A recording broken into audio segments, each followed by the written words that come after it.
if I just play the game. But that man doesn't know that I am bulletproof. Keep one foot on the sky and a foot on the road.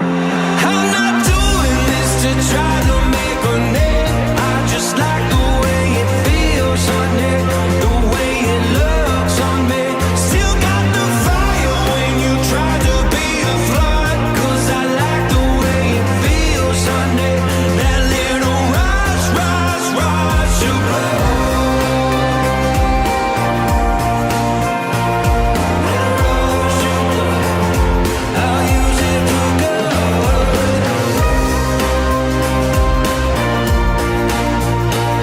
That rush of blood, I'll use it for good. I'm not doing this to try to make a name. I just like the way it feels on it, the way it looks on me.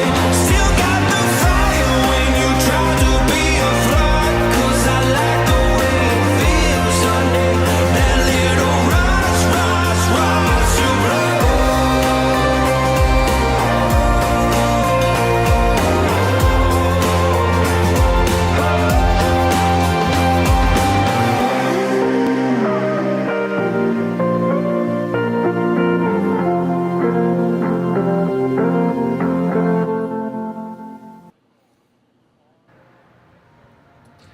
Well, hello, good evening, and welcome to the America's Cup Water Ski Tournament as part of the 80th Goode Water Ski National Championships. I'm Tony Lightfoot. Here's Zane Nicholson. Say hi to the good folks. Hey guys, how you doing? Super excited to be here. Got an awesome event coming up. We've had the preliminaries and getting ready to have some rock star skiing out here. And we're going to start off the skiing with the tricks event. We've got six trickers, three women trickers, three men trickers, and they'll be doing their best to tot up as many points as they can with the 2 22nd passes that each will have at their disposal. And then we go into the head-to-head slalom competition, and you were privy to a lot of what went on with the slalom event because you announced for it almost exclusively from start to finish. We're going to see Anna Gay go up against Regina Jaquez, and we'll also see Ali Garcia go up against Karen Truelove. Now, based upon what you've seen so far, how do you think that's going to shape up? Well, I'll be honest, I'm really looking forward to this Ali Garcia-Karen Truelove matchup. Both skied within about a half a buoy of each other, so going to be a good little matchup here. They had a little bit of wind, so it's going to be a little different skiing in the afternoon, so we'll have to see, but that's my matchup of the day. And before we have a look at the matchups in the men's competition, let's go for the first time to Wade's World. Hey guys, thanks. My name is Wade Cox, and we are here at Maize, Kansas 2022 America's Cup Invitational. And I'm down at the dock, and the pros are warming up. Anna Gay and Erica Lang are going to be on the water super shortly. And there's a ton of people. There's a ton of action up on behind the beach behind me. There's bounce houses. There's a very cool rodeo cow, and there's a climbing wall. But the view you're getting is what we're here for. And man-made lake, perfect conditions, a slight head tailwind. The jumpers are going to be coming back into that headwind. So what an exciting night. I'm so glad I'm here. So Tony, yeah, we're going to have a good time. Back to you guys. All right, excellent stuff. And that mechanical ball sounds like my cup of tea. What about you? Yeah, I mean, that sounds like a blast. Hopefully after we get done, they'll still have it up and we can go ride it one time. We'll see who can ride it longer, you or I, Tony. I'm probably going to put my money on you, but there you go. So we were in amongst all of that. We had a brief look at the men's pairings in the slalom. Terry Winter's going to go up against Nate Smith and Jonathan Travers, Kel Burdick. And that middle pairing seems to be quite intriguing between JT and Kel Burdick, right? Yeah, again, that's another matchup where they were right there, pretty close to each other. So I think like the two middle matchups will be the most fun ones today.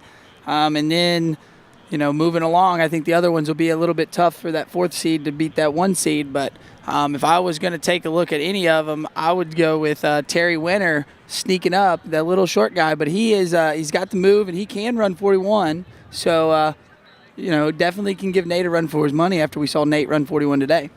All right, and that run at 41 off was in fact a U.S. national championship record, wasn't it? Yeah, and it was really exciting. I mean, like we had never seen. We've seen Nate run 41 all the time, but we have never seen it run at the U.S. Nationals. So it was really cool. It was actually kind of windy for him to run it, and he did. He had a couple bobbles, but Nate's running 41 like all the other guys are running 39. It's insane. All right, then. And then after we get done with the slalom event, then we go into jumps. Then we got 4 women jumpers and then 6 men jumpers. We got Alyssa Drake coming to us from Wisconsin. And Mariah Fields, a little bit of a comeback sensation there.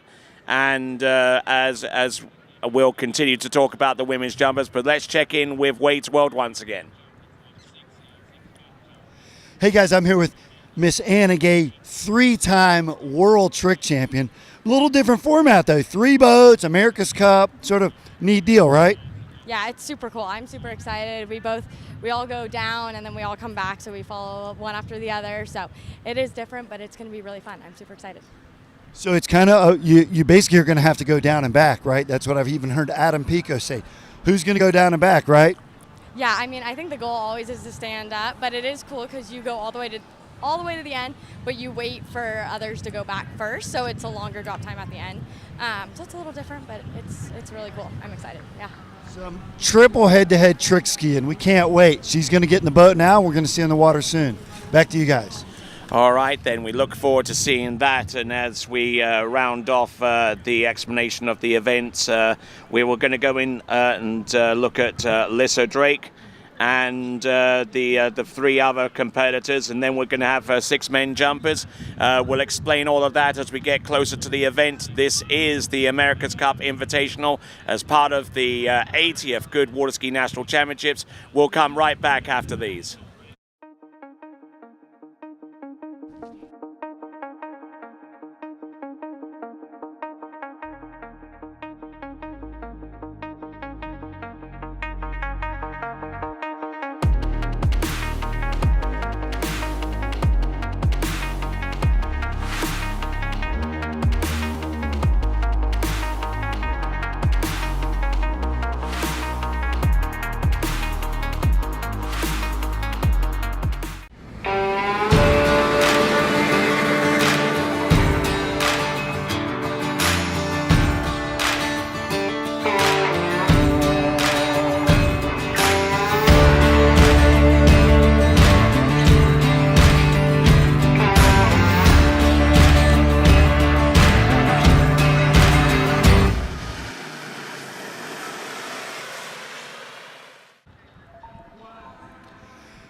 Hey guys, I'm here with Miss Erica Lang, world everything, new world record, right? Yeah, new pending world record, so very excited about that. But yeah, I mean, we're about to get out on the water, and I guess we're all doing our handle passes, going down, and then coming back 3 in a row, toe passes. So a little different format, but I'm excited. So super cool. You can tell she's about as ready to get out there as I am, right? Back to you guys. Why, thank you there, Wade. And it's imagine Wade on a trick ski. He used to be an oval skier back in the day, right? Yeah, and I mean we really only think of Wade as a slalom skier, but back in the day could get it up on the trick ski and the jump skis. So all right, the HO had that one trick ski that had the same graphic as his what was it, VRX or VTX or whatever they had. It was red and white because I had one as a kid. All right, then, yeah, everyone was trying to grab onto one of those back in the day when Dina Mappel and Corey Picos was part of that deal way back in the day, in the 80s. All right, then, we just saw the schedule. We're going to go with tricks starters, 3 female trickers, 3 male trickers. Each of our female trickers will go in with their opening passes. It'll be Alexa Abelson first, then Anna Gay second, then Erica Lang with their handle passes one after the other, and then they Then each of them take a little bit of a breather and a timeout, and then they come back with their toe pass to conclude their performance. And let's check in with Wade's World once again.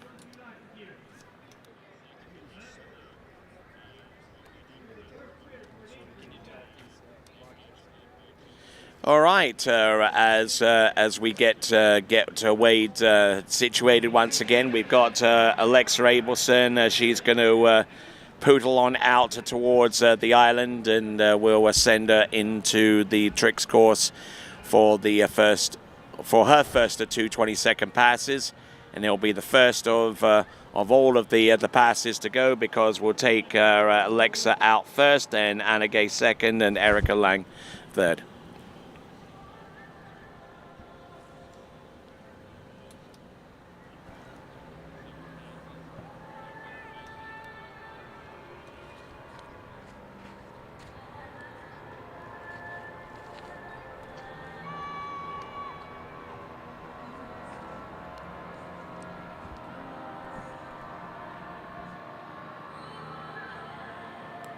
Parasails out of some kind of air machine.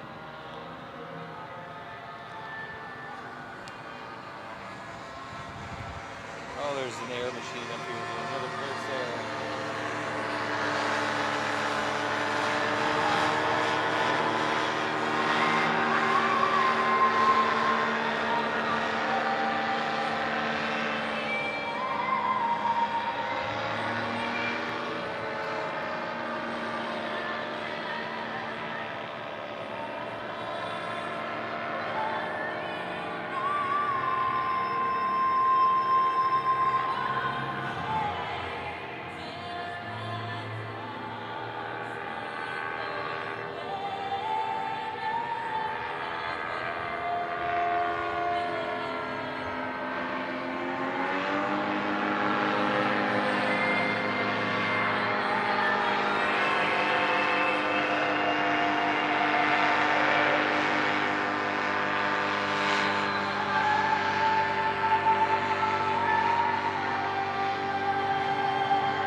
All right then, rousing edition of the Star Spangled Banner, and we're going to get ready to go with our first competitor out in the water. It's going to be Alexa Abelson, who comes to us out of New Hampshire these days. Used to be that the Abelsons were out in Arizona for a while, and since then they've moved up towards the northeast. They still spend a lot of their time down south and in Mexico, where her mom Mariana is originally from. So they do ski around in various locales across the country and even outside. Yeah, no, it's great, and I think I saw her with her toe strap on there on the back of the boat, Tony. So it sounded like our trickers were talking about doing a handle run, but it looked like It might come down to their own personal choice whether they want to go in with the toe pass first or the handle pass first. But all of them will do their first pass, and one after the other. And then once all of them have done their first passes, then they'll come back with their second one. All right, let's check in with Wade's World. Hey guys, this is super cool. We got two boats out. Alexia Abelson, 12 years old, skiing in a pro final. So super exciting. Then Erica, obviously we just talked about pinning world record. And then Anna Gay, 3-time world champ, going out. Professional boat crew, so this is as good as it gets. Back to you guys, Tony. Excellent stuff. And looks like we're about to get bombed by a paraglider. Yeah, it almost sounded like he had a little bit of engine failure, but got it running back up and took off. So, yeah, getting this America's Cup underway, kind of outright with some interesting stuff going on here, but we're getting ready to have this trick event. Ready to see these ladies put it out on the water.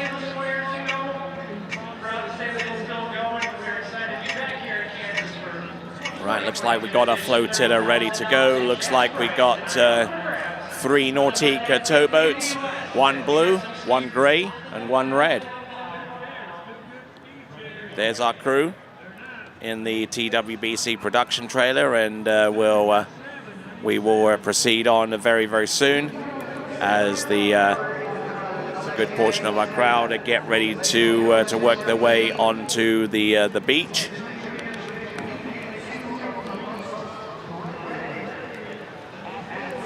All right, opening pass. We've always seen her trick before today, so looks like we're going to take a near path to the shoreline. Looks like it's going to be a toe 5 back to get things up and running, judging by the way that she's wrapped in. There we go, toe 5 back, toe wake back to back. Here's the reverse, nicely done. Keeping that toe strap very close to the standing knee. Toe wake back and toe wake front, a couple of toe side, all go straight into the toe O, toe wake O, toe wake line back. And yes, she is absolutely stoked to have gotten through that particular run. And we'll look at it once again, Zane, as we look at the crowd, some of the crowd that'll be here assembled, and just look at this fine trick skiing. Yeah, and look at the rope control that she has, you know, keeping that toe leg right there close to her, never letting it get away as she's making these tricks, which is allowing her to keep that line tight and make it through these tricks as we see her go through the end of this toe run. And yeah, she should be happy with that. That was great tricking right there. She goes into that wraps into that toe O. Just absolutely crushes this opening pass. No worries at all. And it's amazing that she's 12 years old out here doing it. You know, she's having fun and doing it on this grand stage. So looks really, really good trick in there. Run number 1 for Alexa Abelson. And coming in with a toe pass, boat number 2. This is Anna Gay, multiple-time world champion. And U.S. representative in the women's tricks event of the recent World Games. Look at the increased pace now. There you go, toe 5 front, toe O out, toe straight back in, toe wake O. Looks like she's going to go for the toe wake line O, which she does. Look at this, toe wake line back to the front and to the back, toe wake line back to back, and toe wake front, couple of toe sides at the end, and a very, very quick paced indeed. Yeah, and Anna really getting to it right there. It's impressive how fast she was spinning around, and again, another one of those trickers that does it really good with her line, and that allows her to make those spins and not really fall over. So we'll wait and see as we get a quick view at the replay as we see Freddie, Karen, and JT down there chatting it up before they all get to ski here in a moment. All right, look at this. Toe 7 front and toe 5 back. Just keeping that toe foot really, really close to the standing leg. Just imagine the leg strength and the training and the conditioning that's involved to excel at this level. Just keeping everything rolling with the tricks that she has at her disposal. All right, now we got one final tricker. And it just happens to be a former world champion, multiple-time world record holder. It will be Erica Lang out of Gilbert in Arizona. Yeah, and Erica, she has that pending world record right now. So, pretty excited about that. I'm looking forward to seeing what she's got here. Looks like she's going to elect to go with her hand run. Yep, going into the sunlight a little bit. So this one is a little bit more predictable so far as she's concerned. So going with that. And here she comes to the back, mode back-to-back to start things off. Here's the mode back-to-back reverse. Sets herself up, there's the front flip. She's halfway through her flips. There we go, 2/3 the way done with 2 front flips. And here comes the half jack, which she and goes down heavily on. She had about 6 or 7 more tricks to go after that, so she's already a little bit behind the 8 ball. But it's definitely not all over by the shouting for Erica Lang, because she got through the flip sequence and up until the time that she fell on the half jack, which was a half twisting forward, half twisting front flip. Yeah, and that That first front flip is huge there from Erica. So a little unfortunate there going down. Looked like she spun a little Okay, let's check in with Wade's World. Hey guys, part of the luxury of doing my job is I get to hang out in sort of chat mode. So this cool event, right, John? Yeah, it's really cool. It's fun to bring something like this into our nationals again, like the U.S. Open was. And the America's Cup is always just fun because it's just us Americans getting to go compete against each other. So it's really fun. For you guys at home, these are the heavies: John Travers, Ali Garcia, Freddie Krueger, Karen Truelove. They're all going to be competing here really soon. So such a special deal for me to be here, and you guys are going to get to see them on the water soon. Back to you guys. I'm probably the only person around here that should be referred to as heavy. Well, no, they are the heavy hitters. They're the ones that can put out the big scores. You know, Karen being around in this women's slalom event for years, and then you got Ali Garcia, the new up-and-comer, and everybody knows Freddie is one of the top men's jumpers, and JT, he's got that amazing style. So they are kind of the heavy hitters there, Tony. I would agree with Wade there. All right, then, excellent stuff. So we're going to bring back each of our trickers, starting with Alexa Abelson, and we're going to go back right after this. Only one water skiing brand holds all 6 world records.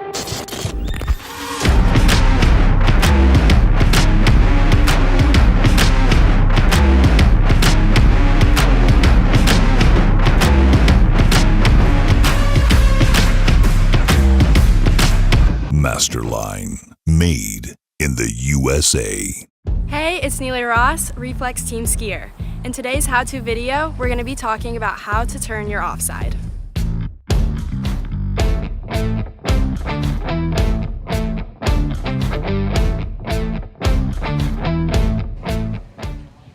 All right, then, so we're back in and having scored a 29.50 points in pass number 1. This is Alexa Abelson. Elected to go with toe tricks to start off with, so handle tricks are going to form part of her final pass. Just waiting on the boat speed to get up to where she wants it to be.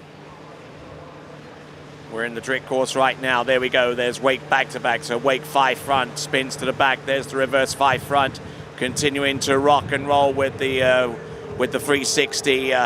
They're now going into the flips. There's flips in either direction. Here's the flip twist. She was attempting the flip twist back, but there you go. And nicely done. Good effort there from Alexa Abel, age 12. And she'll get some more points as a result of that effort, as our crowd continues to assemble right here on the lake side at Mystic.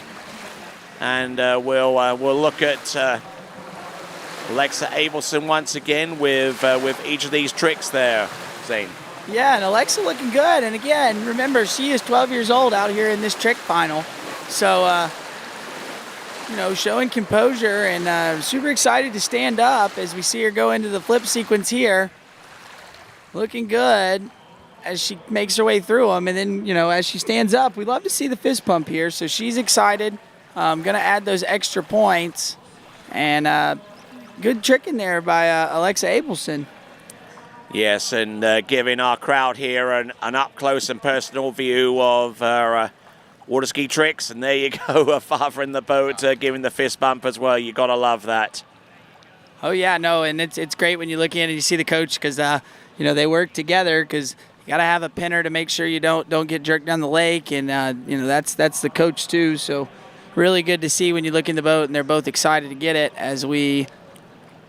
All right, in the lead after one pass. This is Anna Gay, second skier out. Ski line back to back now. Ski line back and to the front.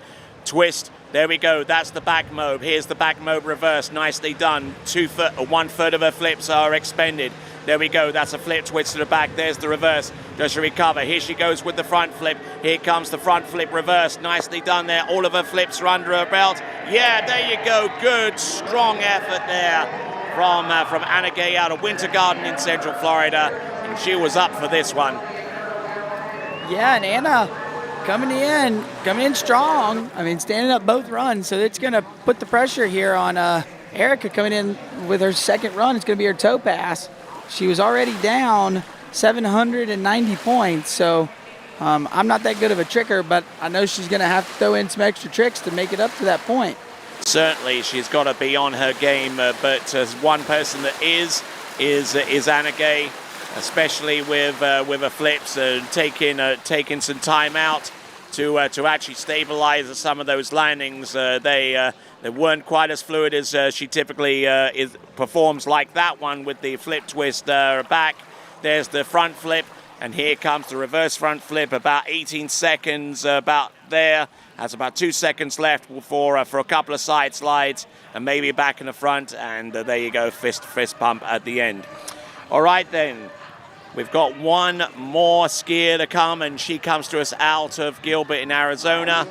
It is none other than Erica Lang, multiple-time world champion and record holder, elected to go with toe tricks for this effort on the second and final 20-second pass. Here she goes. This pass is going to have a slightly different feel to it compared to hands. Toe wake 5 back, good high tempo move. Toe wake front, a side slide. There we go. That's the toe wake back to back. Surface toe back to back. Toe 5 front, toe out, toe straight back in. Grabs the line. Toe wake O, toe wake line O. She's got to move quickly here. Toe wake line back. Toe wake line back to back. About 3 seconds left. Toe wake line back to the front. Yeah, there you go. Yeah, and we see Erica waving to the crowd. It looks like she messed up right here at the front, Tony, right on that trick, doing that wake front. I don't know if she didn't land right and kind of had to bail out of a trick, but that looked like she made a mistake right there at the beginning of her toe pass. All right, and just looking at her tricks there, very high-paced and already behind the 8 ball a little bit so far as her opening score was concerned. 790-point deficit she had to make up, and I don't know whether she did it all with the toe tricks. And let's check in with Wade. Hey guys, I'm here with Miss Alexia Abelson, who just finished her trick run in the America's Cup final. Super cool event, right? Yeah, I thought it was really cool. I was super happy I made it. We were just talking about all the people that are here, and so Alexia won Girls 2 overall title and tricks, right? And slalom. And she's 12 years old here competing against the pros. This is pretty cool, right? Yeah, I was so excited. But I looked at all the people and I got a little nervous, but I just did what I knew how to do. So we're going to wait and see the results, and then we're going to see her big brother, in the men's final coming up next. Back to you guys. All right then, so with that, we're going to go on to the men's tricking event. We'll have Eric Macias, Kevin Jack, and Jake Abelson attacking the tricking course in just a moment or so. All right, and there you go. You see Jake Abelson. He is another one of those young trickers in this event. And we're getting ready to get our boys on the boat and get them coming back up. I'm expecting some big scores here out of our boy skiers. As we see the 3 boats there, you got the red, white, and blue boat. Each of them, as our boys are getting ready to go, you see Kevin Jack there, going to be our first tricker on the blue boat. All right. All right then, continuing on, we're waiting the scores for Alexa Abelson, Anna Gay, and Erica Lang, and let's go to Wade in the meantime. Hey guys, I'm here with Miss Erica Lang and a finalist. We got the new pinning world record. It wasn't necessarily your day, but Alexia just said it was super fun. A lot of people, a big crowd, right? Yeah, no, this is probably the most fun event I've had this year so far because that was super cool. I felt like I was just skiing with my friends because we all just did our handle pass one after another, and then we were all down at the end, and then we just did our toe pass back. So really, really fun. Super close to the crowd as well, so I could hear them cheering. And we're seeing the first men's finalists go by now. Back to you, Tony. All right, then, let's catch up with our first competitor. It's going to be Kevin Jack, going with toe tricks first. Yeah, and Kevin Jack skiing out of Central Florida does a lot to help out with the junior skiers down there. I know there are a lot of trickers here in the junior event that have been tricking with Kevin Jack, and he's showing you why he's able to do that as he's making his way through this toe pass. Toe wake line back to back towards the end, and just a little unstable. Oh, and getting pinned towards the end. But not a bad opening pass there for Kevin Jack, who resides in Winter Haven in Central Florida. And not only does he compete in tournament tricks, he also is going to be representing the United States in the IWWF World Show Ski Tournament, which will take place in the latter part of October. Just look at that. A showman out there as well, out there with these tricks. Good solid effort. And as he rounds off his performance towards the end, let's check in with Wade. Hey, they're announcing your name right now that she's the winner of 2022 America's Cup Invitational. Great feeling, right? Oh yeah, I'm super excited. I was able to go up and just stand up, and so that was the goal, just stand up, and I was able to do that, and so yeah, I'm super excited. That was an awesome event. And she's got to change and get ready for the ladies slalom final coming up next. Back to you guys. All right, so we continue right along. We've got our next skier out on the course as it stands right now. I believe this is going to be not Jake Abelson. It is Jake Abelson going through his initial tricks there with toes, going in with the toe 5 front, toe wake O, toe wake line O, coming up right here, just trying to stay on pace with this run. Look at this. Excellent effort there, toe wake line back to back, and it's reverse, staying on top of the water, just dancing out there with the toes. And a good, solid, stout effort there for that youngster from New Hampshire. That is Jake Abelson. Yeah, and Jake looking good out there, just like his sister, standing up the toe run. You see that line control that both of them have as we take a look at the replay here. Started off with a couple of toe wake back-to-backs. Bulked out on the high revolution, a trick that he normally starts with, which I believe was a toe 5 back, but continued to build speed, to build confidence, including that toe wake O. And then the toe wake line O getting good elevation, enough to get that ski over. Good pace, toe wake line back. And then the toe wake back and the toe wake line back to back with where the ski passes over the line in mid rotation. And there's the reverse of that trick. And all right, seems to have gotten a pretty good handle on that. Here comes Eric Macias. This is the first of his 2 22nd passes. Oh, and going down on the toe 5 front, and that's going to put paid to his potential for scoring. However, it's not all over yet. He's still got to wait for the others to come through on their second passes as Regina Jaquist gets ready for her turn out there on the slalom. She'll be matched up against Anna Gay in the head-to-head semifinals. Having a look at Eric Macias with the first few toe tricks, such as the toe wake back-to-back and its reverse. And what do you see here, Zane?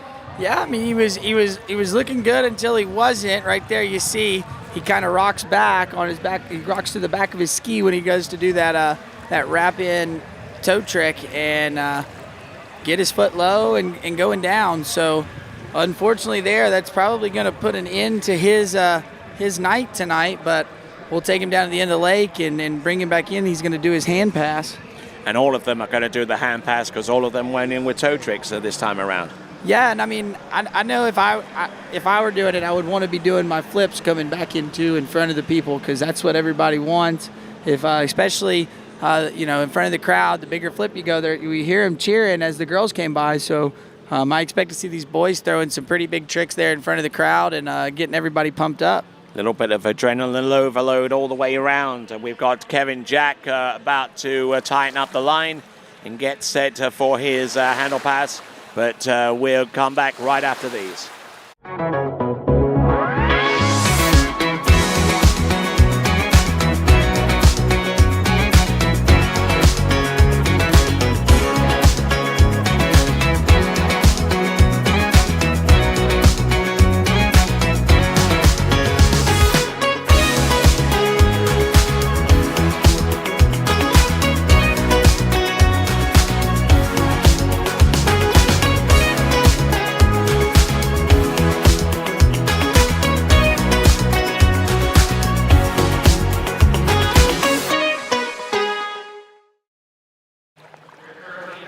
right, then, just to get you up to speed with the scores, Kevin Jack with 32.60 on his opening pass, Jake Abelson with 41.20, and Eric Macias with 14.10.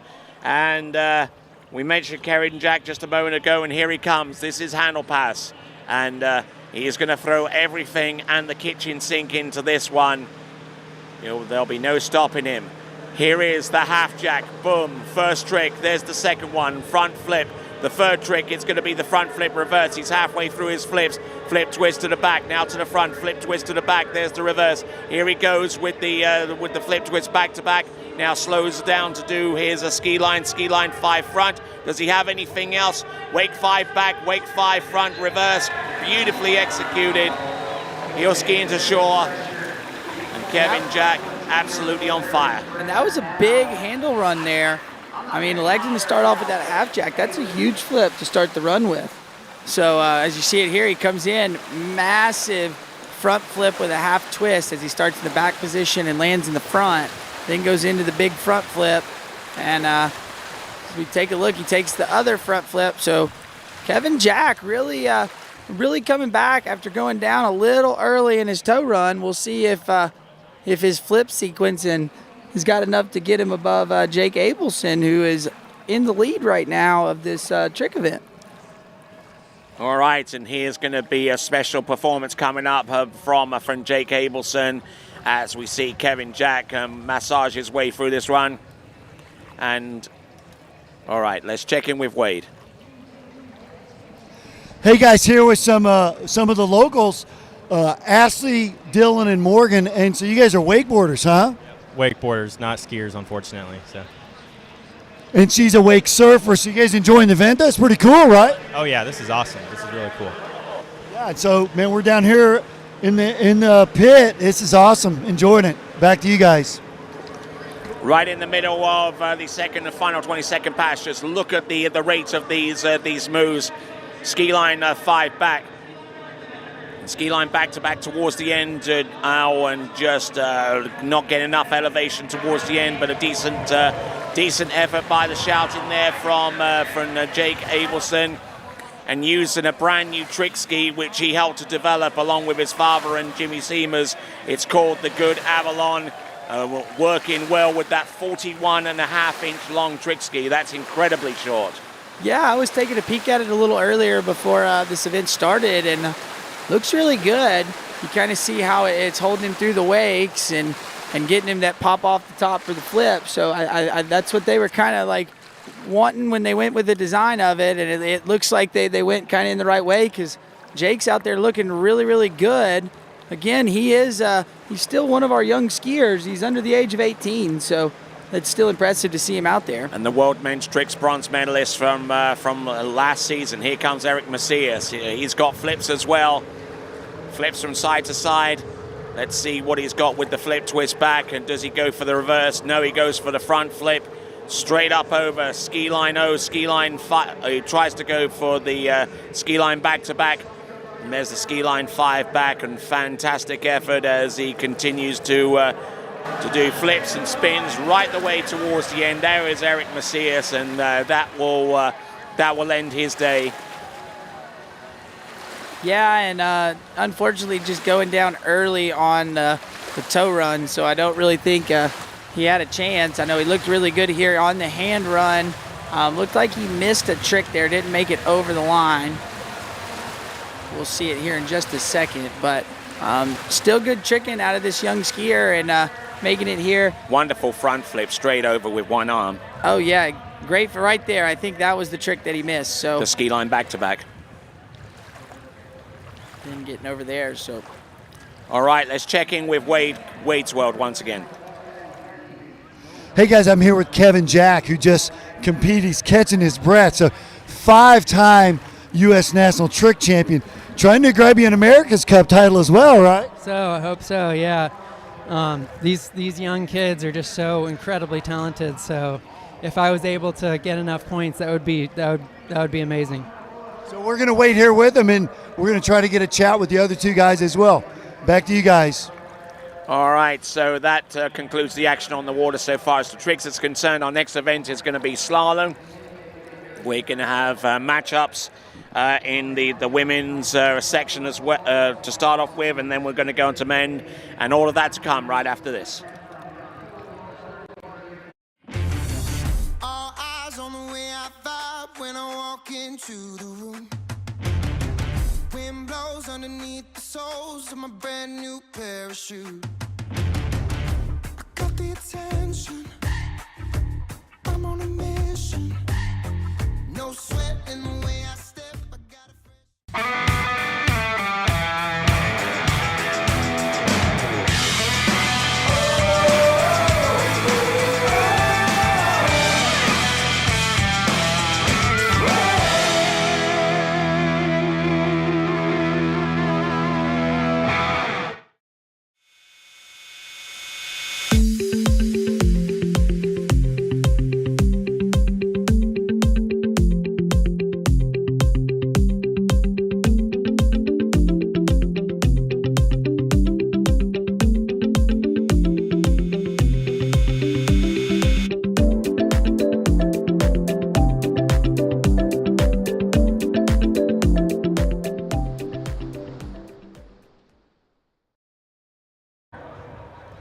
Hey guys, I'm here with Eric Macias from the Miami Ski Club, and it didn't go maybe the greatest for you today, but yeah, very cool that you made the final, right? Very cool.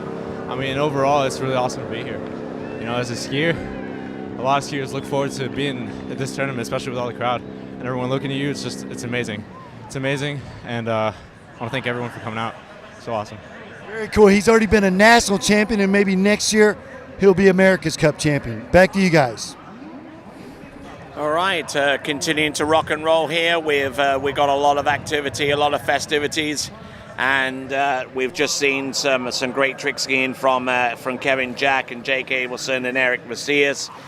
We've got slaloming coming up with the head-to-head battles, Anna Gay and Regina Jaquist, Ali Garcia and Karen Trulove. But before all that transpires, let's check in with Wade. Hey guys, I'm here with Jake Abelson, 14 years old, in our men's trick finals. Hey, it's fun out there, right? Yeah, it's real fun out there. Skiing's great, it's glass calm, and the conditions couldn't be better. So, big crowd. Did you give him your best, or maybe what could you have done maybe a little bit better? I had a great toe pass, and on my hand pass at the end I just messed up a little bit. I hope it's enough, we'll see. So we're all anxiously awaiting the judges' score. Back to you guys.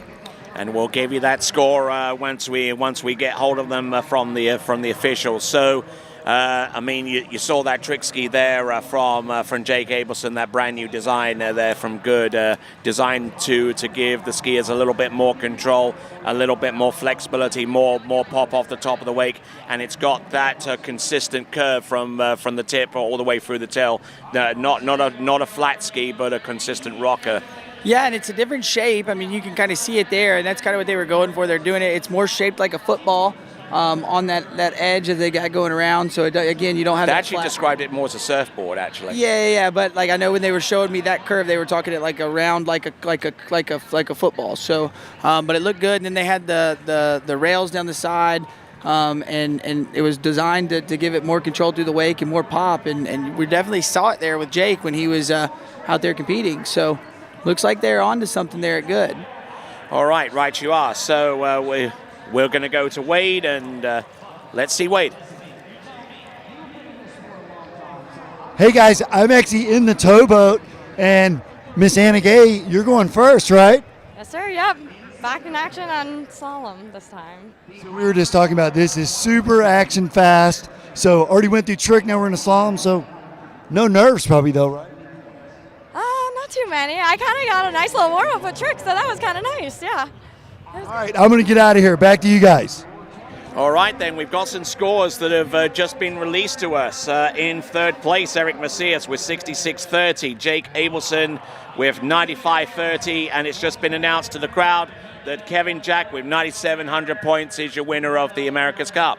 Yeah, and great for Kevin Jack. That was actually a really interesting men's trick event, right? So Kevin Jack going down a little early in his toe run, and then Jake Abelson standing it up, but then Kevin coming back and stomping the hand run, and Jake Abelson going down a little early. So definitely an interesting men's final we had there. All right, let's check in with Wade once more. Hey guys, here with Miss Regina Jaquist, and we're basically in your own boat. This is your Malibu, right? Well, it's not my Malibu technically, but all our boats are very similar. And we actually ski behind this one in the Nationals today, and it is feeling so nice. So I'm excited. We're going to have a little challenge with the glare, but it also gives us a 39 not in the glare. So hopefully, we can take that pass down. And it is a head-to-head format, so it'll be fun because that one gives us a little bit of a challenge. You got to keep making cuts and survive, basically. But it's exciting, and it's awesome that we have an Americans Cup, and I do thank Malibu for putting in to make sure that this boat was here for the women's slalom event. And awesome, and thank you for letting me sit in it. Back to you guys. All right, then. So by that measure, the opening pass for the women is going to be a 32 off pass because it'll be 32 into the sun, 35 with the sun behind, 38 into the sun, and away from the sun at 39 from what we can surmise from that. All right, we'll discuss that in more detail right after these.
Try match play at bplayfield.com.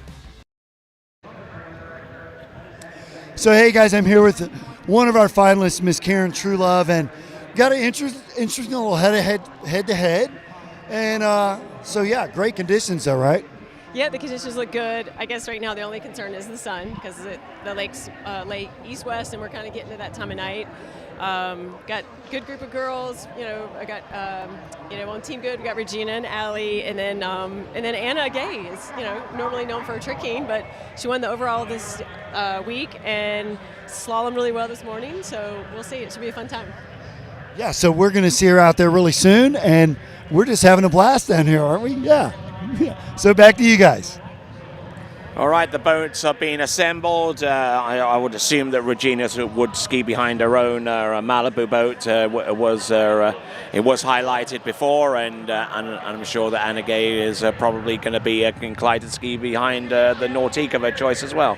Yeah, so Regina going to like to ski behind that Malibu, having that that option. So I know I would definitely do the same if I had a boat that I was pretty used to and it's ski behind. I'd like to get, you know, my money pass or my money set behind that boat that I was comfortable with. So we'll have to see here. A little bit, we were talking about the glare. You heard both the ladies talk about the glare, and the thing is Regina's talking about a 39 without the glare, but you've got to have Anna run 38 with the glare. So that's something to keep an eye on. So that's going to be very tough for our competitor against Regina, Anna Gay.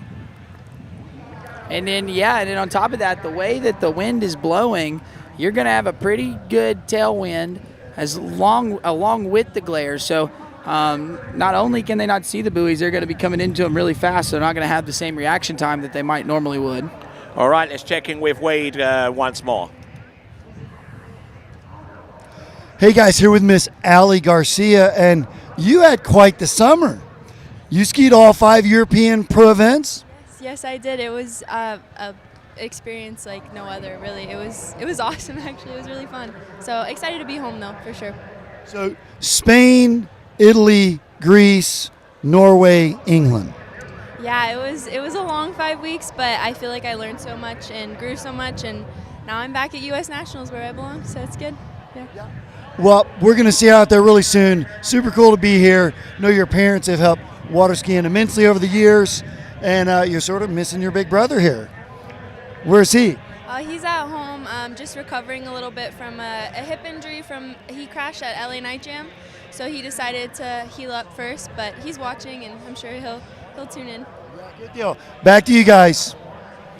All right then, as it were, and make sure you go to bplayfield.com, bplayfield.com to vote now on the matches that you are going to be witness to tonight, and we'll be back right after this.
All right, we're returning to continuing action of the America's Cup Invitational competition as part of the 80th Goode Water Ski National Championships. All right, we've assembled our first pairing. Anna Gay versus Regina Jaquist. Each of them will start at 32 off, or 13 meters, or 43 feet of line. However you want to express that, and already Anna Gay is starting to feel the effects of the glare before she even gets out into the water. Yeah, no, the glare's pretty bad here. We're sitting here looking at it. It's pretty blinding on the lake. So this is going to be a challenge for our skiers here. We'll have to see if Anna Gay is going to be able to pull it together. I would assume she's probably not that used to starting at 32 off as well. So this will be a little bit of a tricky start for her as we get ready to bring our skiers in. Yes, indeed, and Regina Jaquist about as experienced as they come in respect to starting in on the line length of 32 feet off the standard 75-foot line, 43 feet. Now, with the rope at 43 feet. course width, 37.5 feet. That gives you quite a bit of room to get around all these 6 buoys. But this is where it starts to get really intense so far as short line skiing is concerned, Zane. Yeah, 32 is where the speed ramps up. And we'll see here as we bring Anna Gay in. Not looking like the glare is affecting her too bad here. It's going to be real hard to see the buoy on this side. This is where they're going to struggle, as you see her kind of breaking over. So I think she maybe kind of might have just found that buoy at the last second. That's what they're doing, is they're coming in and they don't see it, and then all at once you're going to get that buoy show up. They're going to have to make that turn. So you'll see them make some mistakes on that side in this glare. Yeah, and one of the things that I tend to key in on myself, and whenever I coach slalom, is the ability to get angle through the wakes, and then trying to go into that edge change and allow that ski to go out so you get a good connection with the boat. If you're always preoccupied with where the buoy is, that's not going to happen so much. Yeah, as we see our top-seeded jump, Lauren Pucci Morgan on the bank getting ready, watching these girls slalom, as she's getting ready to be your top-seeded jumper here in a little bit. All right, then you're going to see some major differences between Anna Gay's slalom technique and Regina Jaquist. Regina Jaquist is one of the most powerful slalom skiers out there. She doesn't stand particularly tall, but she more than makes up for that lack of height with an abundance of power. Yeah, no, Regina is absolutely so strong, and the one thing that Regina does really well, and you'll see in this event, is if she makes a mistake or gets into a position that's not actually where she wants to be, she immediately recovers and puts everything down so she can hit that right spot and get the speed moving across course. So, and it all starts with the gate pull out. Just take a look at this. Now, just looks very, very subtle, but underneath that subtlety is a very, very deliberate method of pulling out for one's gates. There we go. Entrance in 1 and number 2. She has enough confidence to backside these turns into the glare with the tailwind, 32 off, no mucking about.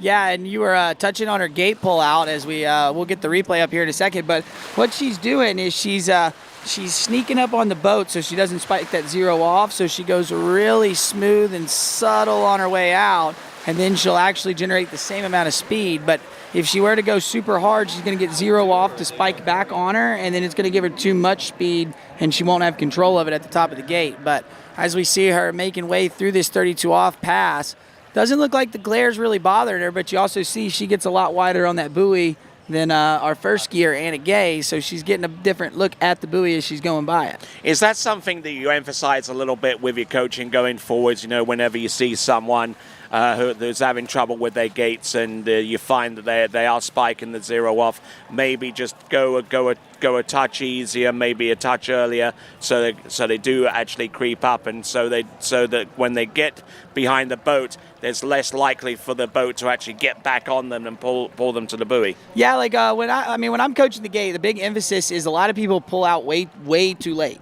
So then when they pull out, they spike it because they're looking at the red buoys running at them. So the way I coach it is to look at that right-hand green buoy, and as the nose of the boat makes it disappear from your peripheral, wherever you're standing back there, roll into it, and it's making you pull out way earlier. But on the water, we got Anna Gay coming back in. This is 35 off. Yes, with the sun behind us, so it's going to be a completely clear sailing at 35 off. And look at her go, 35 off. She is determined. Yeah, and the crowd getting pumped into it, so it's kind of fun. That's what's cool about these events with a big crowd. They get behind you, and they get these skiers to want to ski a little bit harder, so they'll be pushing the envelope a little bit more. Anna Gay looking really good here at this 35 off as we see that turn in for the gate. Skiing behind the Malibu towboat, one of the 3 AWSA approved towboats that's available here at the Nationals. We thank each of those participants very much indeed. Malibu, Nautique and Mastercraft, they all do a splendid job. And also doing a splendid job out there is Anna Gay out there on the slalom course.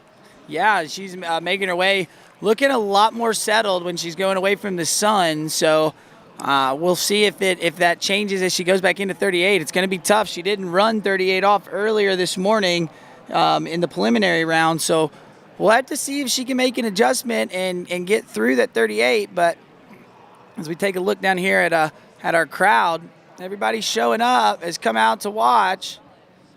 So super excited to have a crowd here. I know the skiers really enjoy having people to watch, and now eyes on the water as we got Regina coming in 35 off. Entrance gates number 1, good tight line and keeping a good rhythm here.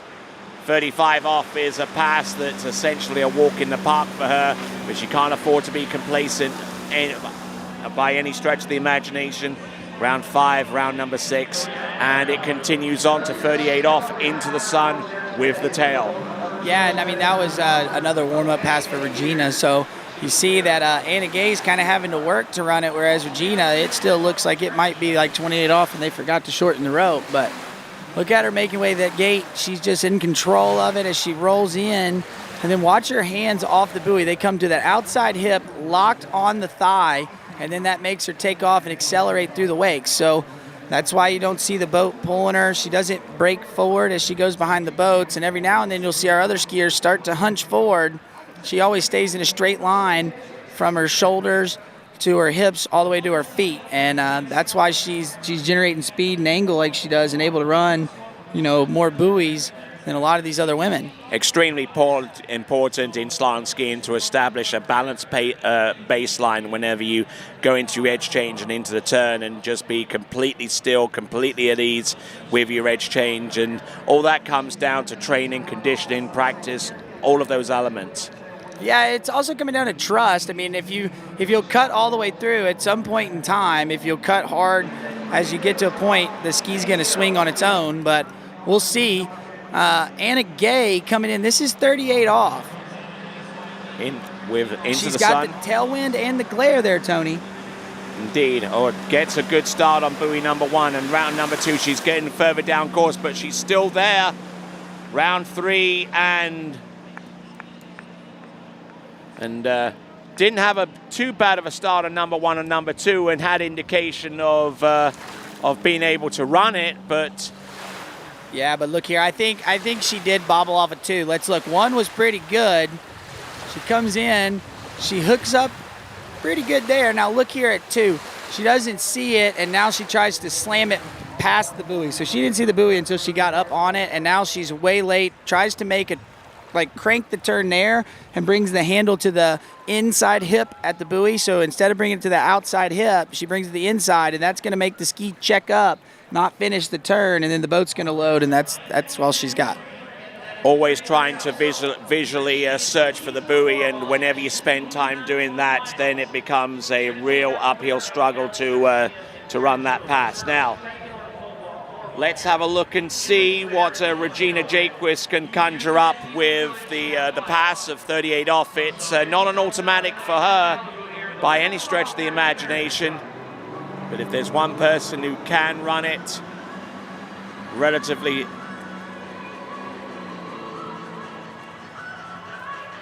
All right, here we go, Regina Jaquist. Behind that Malibu Response TXI, the official towboat of the Malibu Open. Watch this pull out. You see how she doesn't even look like she's really pulling until she's wide on the boat. So she's sneaking up on it to not hit 0 off. We'll see if the glare messes with Regina here. Oh, a little late off number 1. Now she's really going to have to hustle here. Look at this.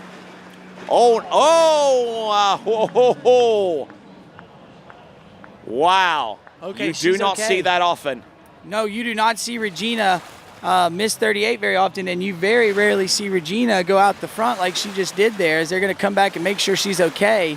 Let's look here. I think she didn't see 2 ball again, Tony, because she had all that slack and ran right by it and tried to turn. Handle comes into that inside hip belly button area there of 1. That's why she checks up at 1. Now here at 2, you see, she goes way past 2 ball before she even starts to bring the handle in. So she doesn't even see 2 until she's past it. Now she's running down course, pulling long, and you see her. She gets over the front, lets go as the ski edge changes, and it just unloads all that pressure to the ski and kind of throwing her on her face. So we're going to check a replay out here from the boat. She says she's okay. Thankfully, hopefully that's true. All right, then. So we're getting an indication from our officials that it's going to be a runoff right from the get-go. Yeah, and who would have ever thought that Regina and Anna were going to tie and have to do a runoff here in this first pairing.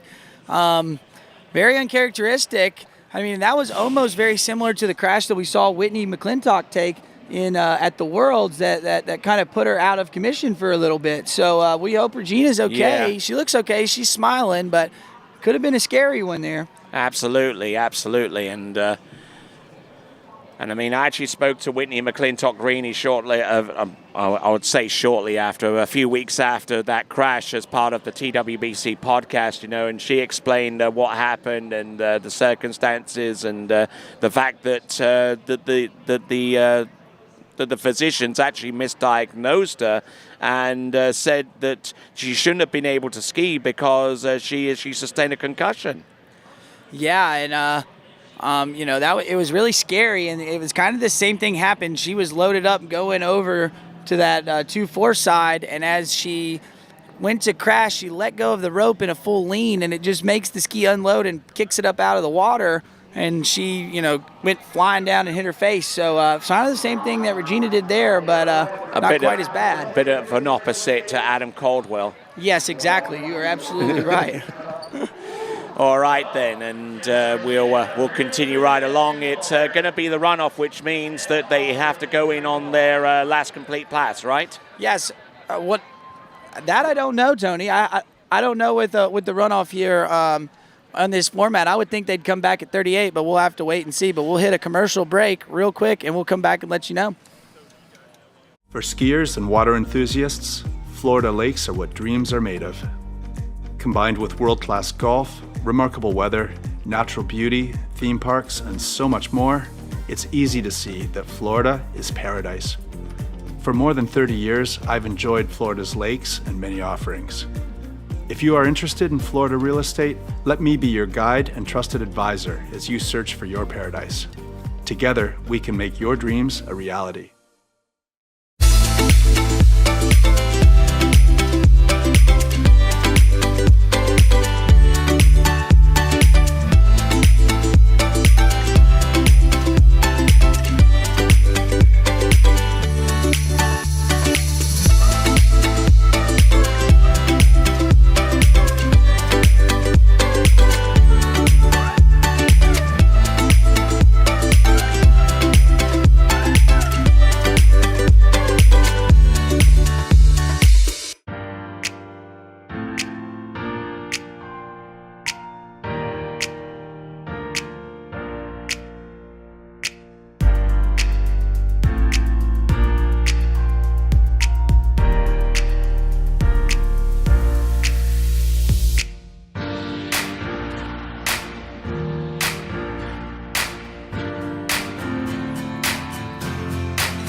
All right, then. We continue on with live coverage of the America's Cup Invitational event. I'm Tony Lightfoot. He's Zane Nicholson. And we're trying to get some indication from our officials as to what's going to happen next. They both tied for 3 at 38 off, or 11.25 meters. And each of them still have their gloves on, getting ready to go. So, yeah, they're still waiting to get a confirmation. I'm not really sure. I know that they're taking gloves off. So I'm not going to lie. I'm pretty sure that head-to-head rules, it goes out that the skier that's first should get the tiebreaker as the benefit of the doubt since they skied first and the second skier knows what they have to get. And I'm waiting to hear confirmation, but that looks like that's what the case is. So if that's the case, we've got an upset here in the first bracket that we saw Regina. She didn't look very thrilled. I think that might have been what they were saying, but we'll have to wait and see. Looks like Regina. So it looks like a confirmation that Anna Gay won the bracket, going on pro head-to-head rules that dictate that the second skier must completely outski the first skier in order to advance. Yeah, and I mean, and that makes sense. That seems fair because the benefit of the doubt would always go to the second skier, knowing what they had to do. And Anna going out, just having to put out a score. So she put out 3. Regina knowing that she's got to get to 4, doesn't quite make it there. So that's how that's the advantage of going first to the advantage of going second. And unfortunately there for Regina, just not able to make it out of that first bracket. So we've got a big shakeup here in this women's slalom event. That was definitely unexpected. I would not have put money on that one in a million years. So congratulations to Anna Gay. Controversy and drama all at the same time this soon into the event as Anna Gay gets transported into the shore. And, savor it, Anna Gay. You've beaten Regina Jaquist, the multiple-time world champion and record holder in her favorite event. Well, I bet you if you had asked Anna this morning before she slalomed, hey, you're going to beat Regina today, would you believe it? And I don't think even Anna Gay would have been able to tell you, yeah, I'm going to beat Regina today. So awesome skiing there. Seems to be a little bit of controversy down at the dock, trying to figure out what's going on. But right now, it sounds like Anna Gay is your winner out of that first pairing. And I think Anna Gay can't even begin her luck. And let's check in with Wade. Hey, so Regina, not the best that we got out of you today. So tell us about that. Were you talking about the sun glare? What was it like? It's a bummer. I mean, it's been glary all day here, every set we've had. But I just couldn't see the gate, and so I tried to survive, but not knowing where 1 and 3 was or the gate. It's just kind of luck of the draw, So unfortunate, but hats off to the rest of the girls for the event, and I'll be back. But before you go, you beat up at all? Because that was a pretty nasty crash. No, I mean I feel very confident with my leg, my knee now. So I just kind of thought if I could have seen 3, I probably would have been a little bit better to know. But you don't really see the buoy until after you've turned it. So I kind of was just late, didn't really get picked up, and had to survive. But it happens, and go back and work a little harder next time. Well, we're going to see at a whole bunch of events this fall, I bet. I'm excited about that. The rest of the season is really picking up. We kind of had, a little bit. I wasn't able to go to the Europe tournaments. I was staying home working at the pharmacy and everything. So, got a little bit more time on my knee and rehabbing that, getting my quad back. So hopefully I can get to the jump event. But really looking forward, we've got Hilltop, we've got California Pro-Am, the Malibu Open, Matchcraft Pro. So lots of events coming up that I'm excited about. We're going to see a whole bunch of her. Back to you guys. Yes, indeed. And in the vast majority of cases, you'll be able to watch that exclusively live on TWBC. So let's bring back some video. I believe it's going to be on Anna Gay, if we can see that. Oh, Ali Garcia, as a matter of fact. We're going to go straight into our next pairing. Ali Garcia versus Karen Trulove. And Ali taking the wise decision to wear some shades. Oh, horrible turn off buoy number 1. Now she's going to have to work. Yeah, she's in a little bit of trouble here, Tony, on this first pass. Not liking 1, and I'll bet you this might be one of the very few times she's ever skied in sunglasses, so that might have been a little bit of a shake-up for her. Let's check in with Wade. Hey, guys, here with Miss Anna Gay, who's already our 2022 America's Cup trick champion, and now in the slalom finals. Wow. Yeah, I'm super excited. I was not expecting that at all, so I'm stoked to be in the finals. As they say, that's why they play the game. That's why we do it, right? And, hey, it worked for you for so far, right? Yeah, no, so far so good. Yeah, it was great. We're going to see her in the final in just a few. Back to you guys. All right, then. We've just seen Ali Garcia go through the opening pass, and we're about to bring on Karen Trulove, a resident out of Windermere in Florida, for her opening pass. A 32 off start for our women. When we get to the men, it's going to be, I imagine, a 35 off start, right? Yeah, 32 off start for the ladies. We saw Karen getting deep 38 earlier in her preliminary round today, so we're going to bring her in. This is 32 off. The sun is slowly going down, so should be expecting the sun to be down. No more sun in about 10 minutes, but we'll see if this affects this seeding here. As Karen pulling out wide, 32 off. She's riding that Goode Water Ski. She's making her way around 1, looking a little more confident than Ali Garcia. Don't know if maybe the sun's gone down a little bit more and she's able to see better, but looking good as she makes her way through this 32 off pass. And wonderful skiing in the team Goode pairing between Karen Truelove and Ali Garcia. And you know, I mean, Freddie Krueger doesn't ordinarily get this nervous when he skis. He gets more nervous when Karen skis, or where Dash or Ridge skis out in the water. He's, you know, I wouldn't go so far as to say control freak a little bit there, but, you know, he just gets really uptight and pensive with things that, you know, he has really real trouble controlling. Yeah, and I agree too, right? Like when Ali skis, I get the same way. I get over in the corner and I'm kind of stressing out because I know she's skiing well. It's just you want them to be happy when they get out of the water, and I know that's what Freddie's wanting for Karen. I don't think he wants her to ski a certain way. He just wants her to get out of the water and be happy. And you know, she should be right now. She's in this head-to-head final, but she'd be even more happy if she could make her way out and make it to where she's head-to-head against Anna Gay. Absolutely. All right, then. So we've already had one surprise with Anna Gay progressing to the final. We're taking out Regina Jacobs in the semi-final round. Here we go. And silhouetting out.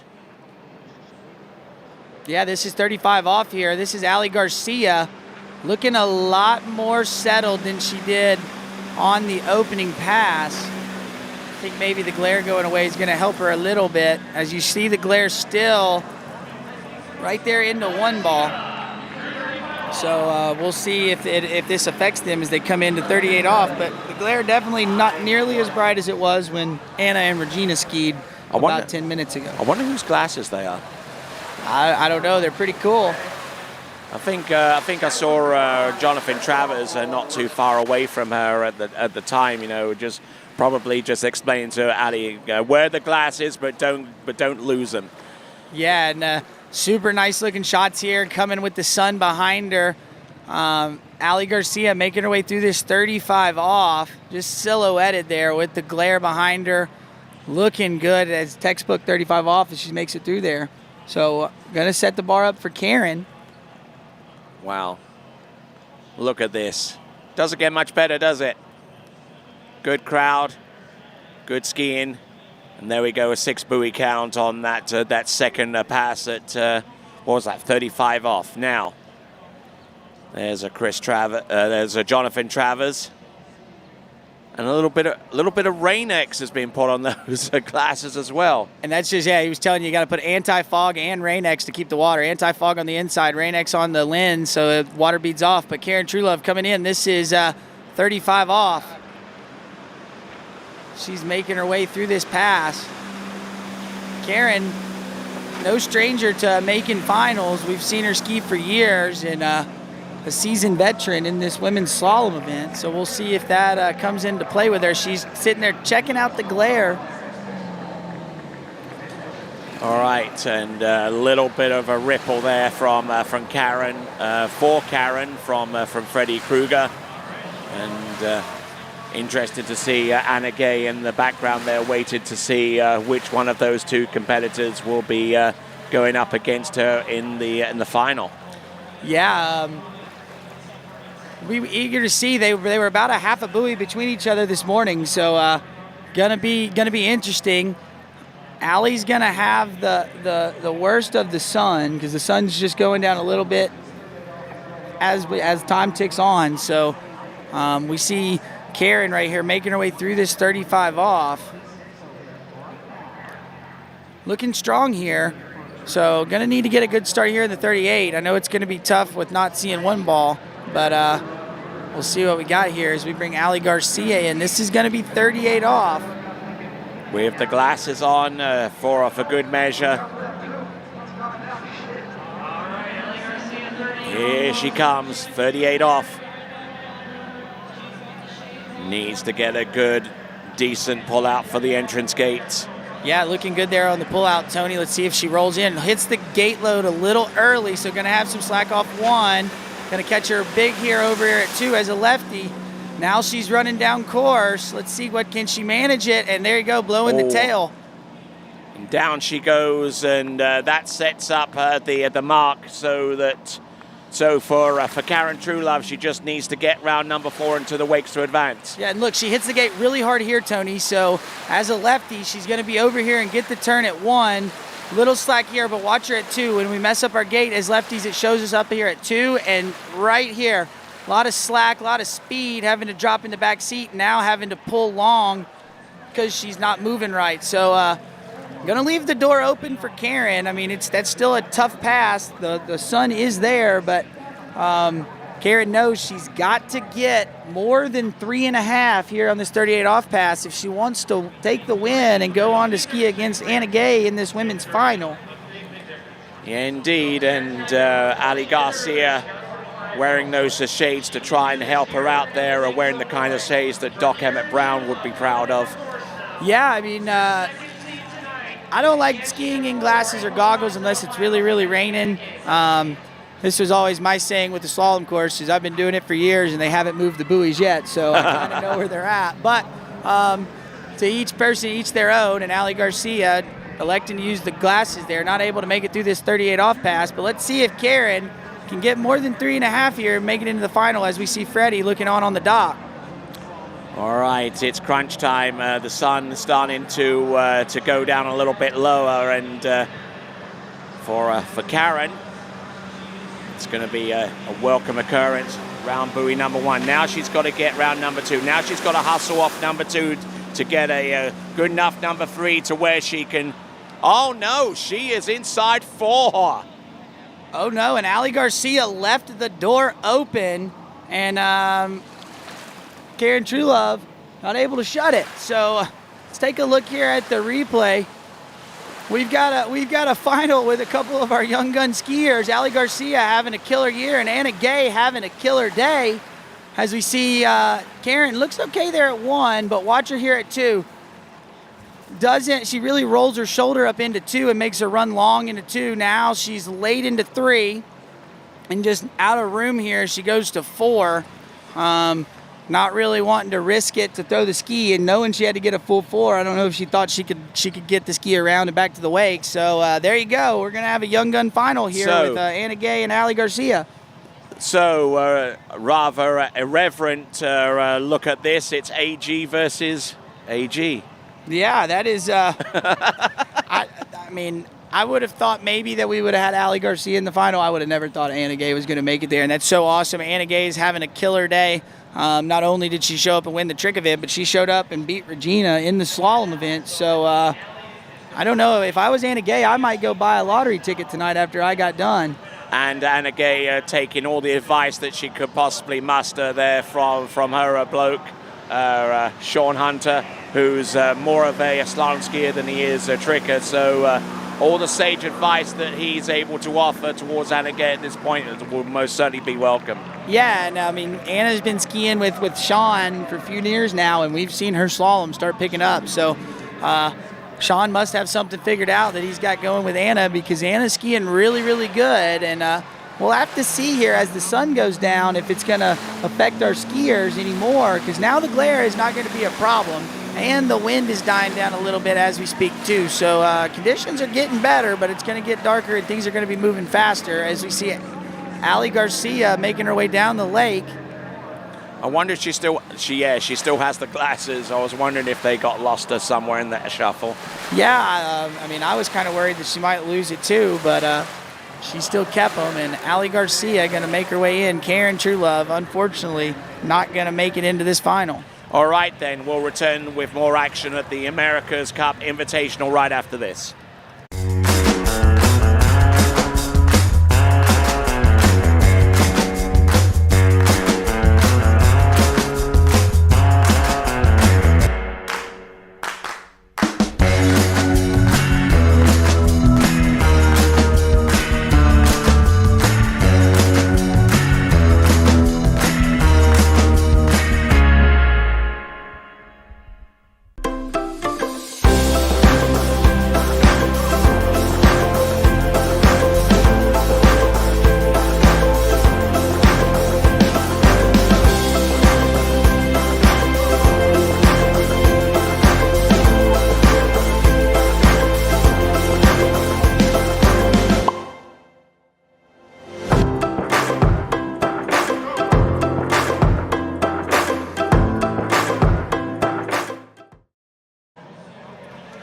right, we're back with the continuing coverage of the America's Cup Invitational for 2022 right here at Mystic Lakes in Maize in Kansas as part of the 80th Goode Water Ski National Championships.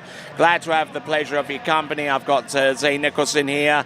I'm Tony Lightfoot, and third member of our crew, Wade Cox, getting ready to interview another one of our competitors. Hey guys, I'm here with the two ladies slalom finals, Miss Allie Garcia, Miss Anna Gay, and one thing is for sure, one of these ladies is going to take home our first professional slalom title. So super fun, right? It's exciting for both of us. I think it's a new experience, so it'll be fun. Yeah, I'm super excited. I mean, Allie and I have been friends for so long, and we've been competing since we were really little, so this is a really cool experience. I'm super excited. Their first head-to-head, and one of them's going to be a champion for the first time. Back to you guys. All right, then. That is an exciting prospect, isn't it, Zane? Yeah, no, that's really exciting. It's we see two of our seasoned veterans going up against two of our young ladies in this open women's slalom event, and today the younger ladies prevailed. As we see Allie Garcia there getting a little bit of help and some help with her skiing there from JT. I know she's been skiing with Jonathan quite a bit, so. She'll be talking about what happened out there and see if she can make adjustments for this final round. All right, then. So they're just trying to figure out whether the sun is still high enough to where she would need to wear glasses for the opening portion of a run at the very least. And we got Christy Kingsmill getting things situated. With Anna Gay, and there's Ali Garcia not too far away, and I think they're just trying to determine the boat draw and whoever goes first. Yeah, and the glare is, I don't think she'll wear the glasses this time. There's no more glare anymore. Sun is down enough over the tree line in the back that it's not affecting the lake. So as we see Scott Greenwood there, your boat driver, has Allie Garcia getting on the back of that blue Malibu.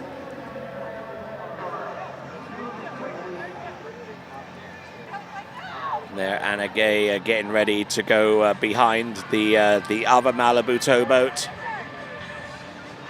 Great to see Malibu involved here in this capacity at the America's Cup Invitational for 2022.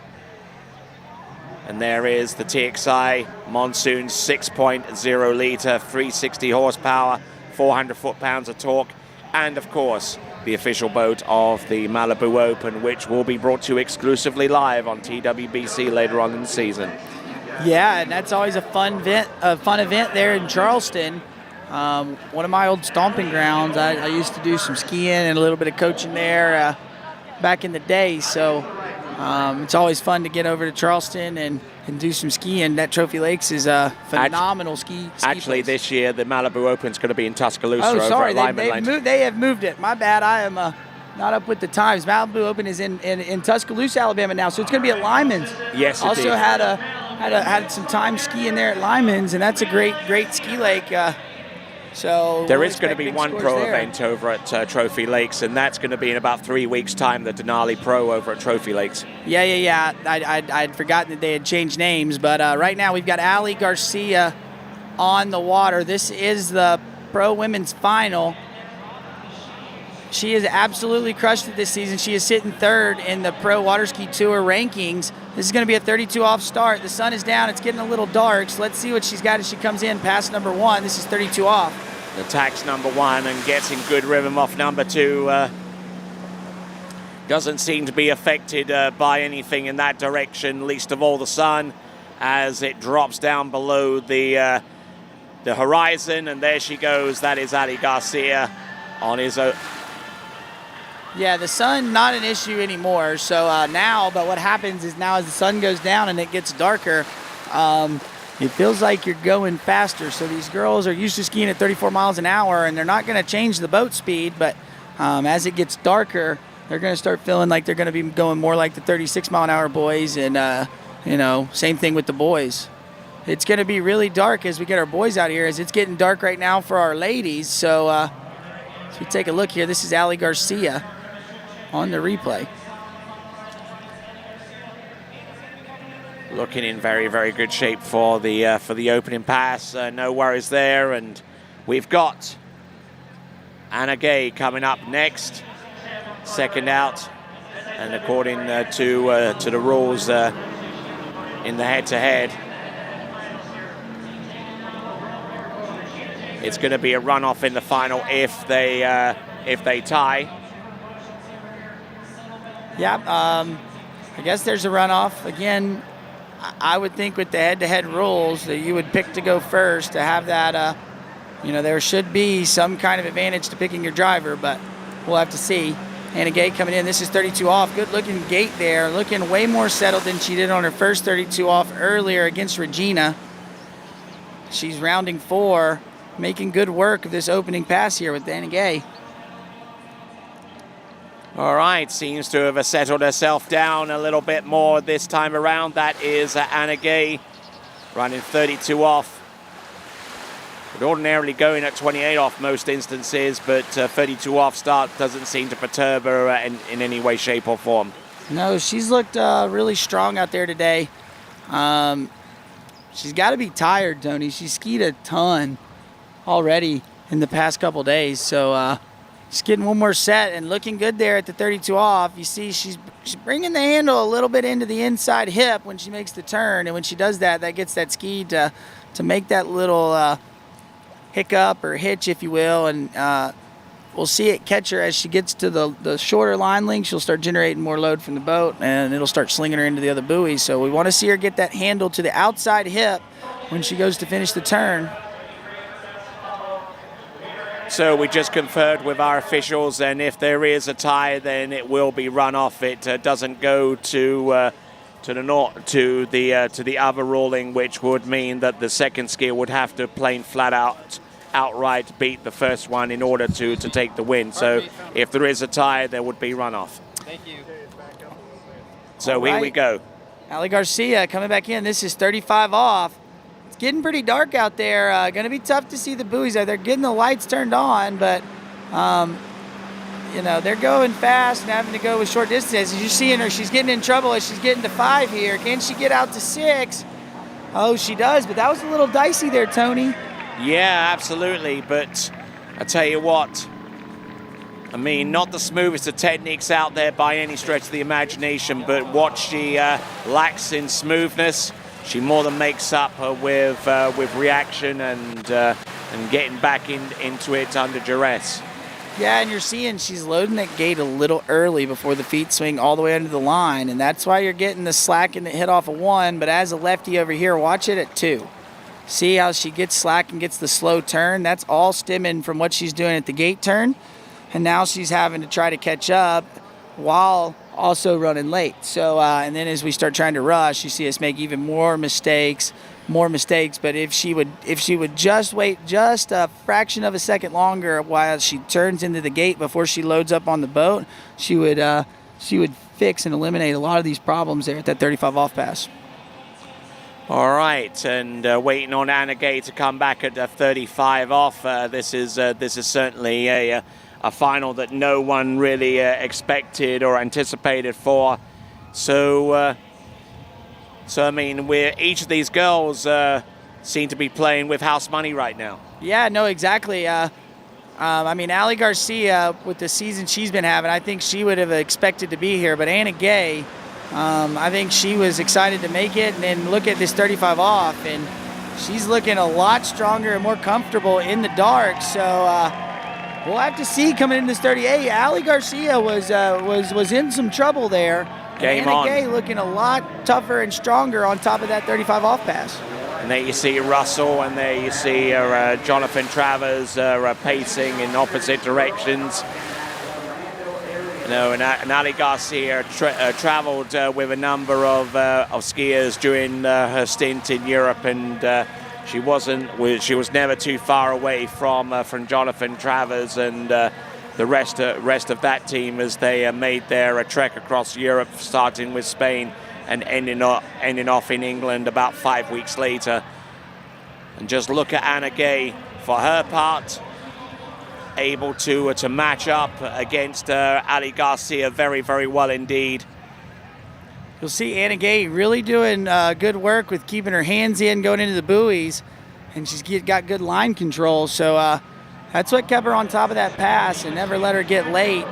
We'll see as we bring Ali Garcia in. She definitely struggled there at 35 off. This is going to be 38 off, and it is getting a little bit darker, so going to be even harder. All right, here we go. We see more of those lights being turned on.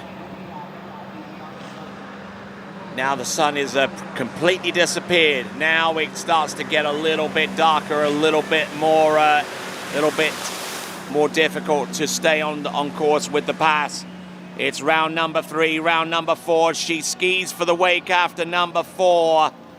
So that's the target for Anna Gay, getting round buoy number 4 into the wake to force a runoff. But if she's to get round buoy number 5, that would be the win that no one expected to see happen. Yeah, and you see Ali Garcia turning in there with some slack at the gate.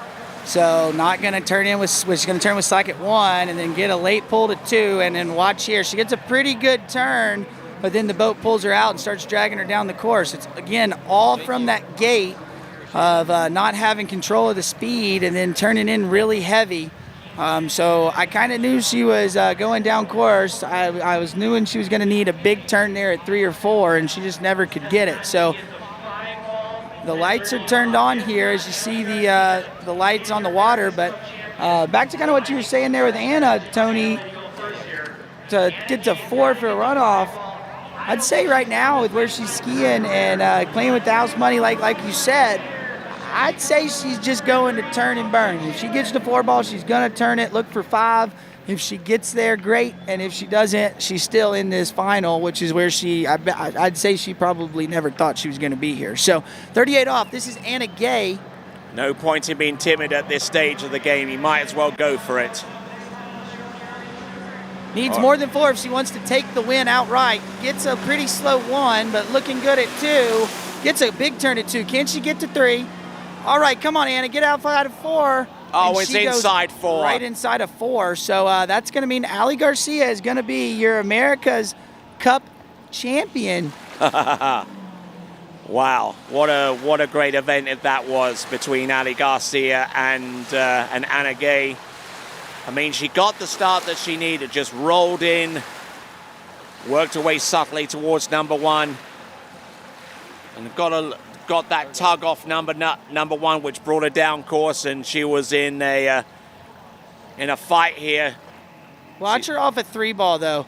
Handle goes inside hip, so when she unloads, she's got to drop in the back seat and doesn't get the ski all the way turned. When you're late, you've got to rush and try to bring the handle to where like your pockets would be on your jeans on the outside hip of the buoy. So if we're turning 3 ball, we're wanting to pull it to that right hip and get the ski turned around to the hip, and then you'll take off. But right now, we've got Ali Garcia pumping up the crowd. She is your Pro Women's America's Cup champion here in this women's slalom event. And isn't she delighted?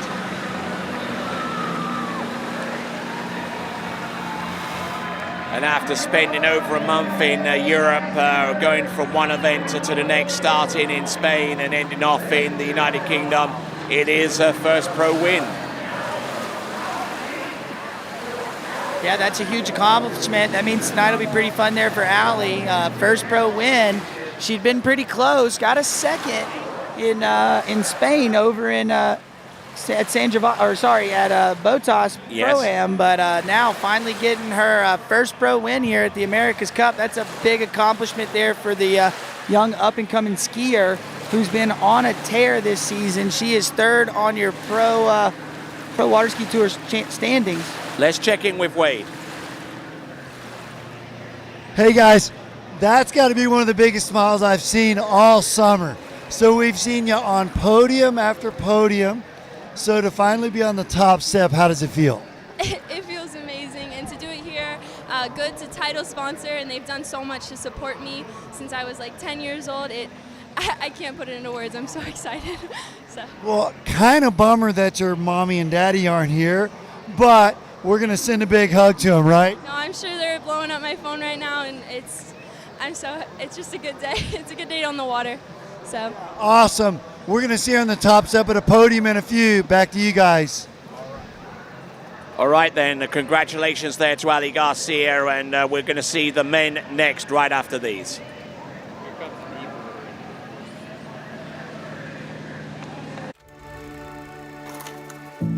Since 1971, we've been pushing limits, dreaming up new ways to further what's possible. Never stopping until we have the most powerful and dependable inboard engine on the market. For a half century, we've powered countless wakes, endless smiles, and limitless potential. We will never stop leading, never stop pushing, and never stop dreaming.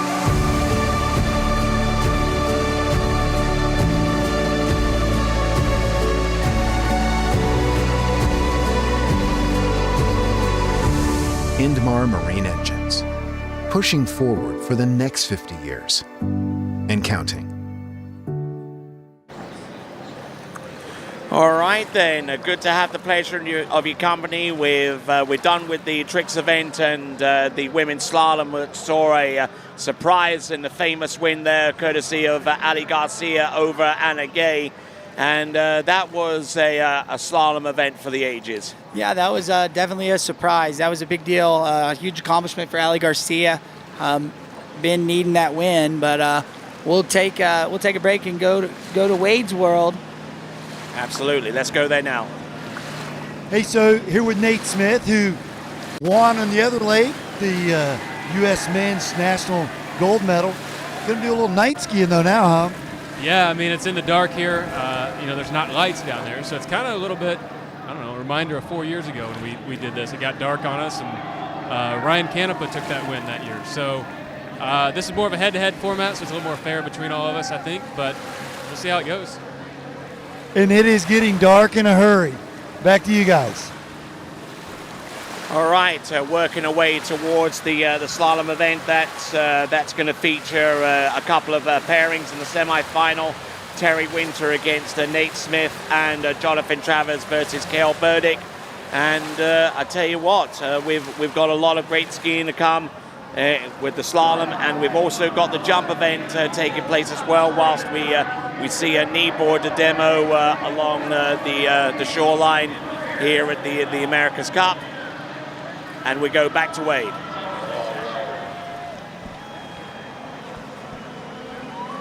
Hey guys, here with Terry Winter, one of our men's semifinalists. Man, it's getting dark in a hurry. Have you skied in the dark at all? It's been a while, but it's not my favorite thing to do. Yeah, it's kind of a tempo deal, but it's tempo because you can't see, right? Yeah, I'd say it makes you feel, everything's a little bit faster. Well, he's getting in the boat right now. The guys are coming up. Back to you guys. All right, just waiting for the moment to get the green light from our officials as we get ready to rock it with the slalom event, and we'll be back right after this. On the internet nowadays and social media, there's bits and pieces about how to get better, but there was never a program that tied everything together. I was looking for something I could do mainly on the off season so that when I started skiing in the spring, I didn't feel like I was hit by a truck. My mobility is better, I'm less sore. I felt like I was a 50-year-old that was closer to 60. Now I feel like I'm a 50-year-old that's kind of closer to 40. Yeah.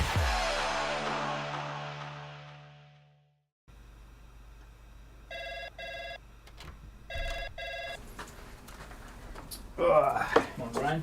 Hey, morning. You have a good weekend? Yeah, got out on the water a couple times. How about you? Yeah, I got to set in. Just gonna make a quick phone call here. Oh, of course. Can you get that, Will? Yeah, man, I got it. Thanks for calling Wake House. This is Will. Yeah, looks like we've got those in stock.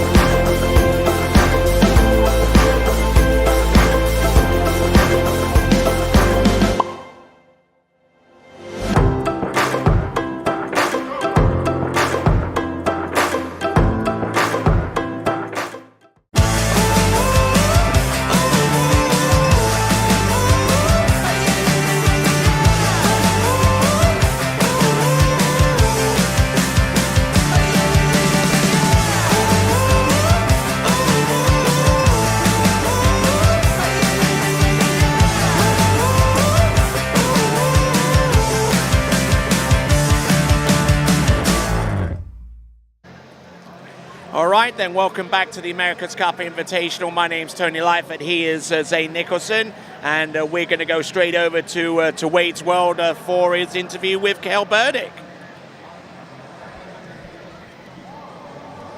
Hey, kids, here with Cale Burdick, who's one of our men's slalom semifinalists, and you've got quite the water ski resume, national titles, junior world titles. Did you get a collegiate title? Yeah, I got a couple of collegiate titles, yep. So he's got, the long resume. So how much night skiing have you done though?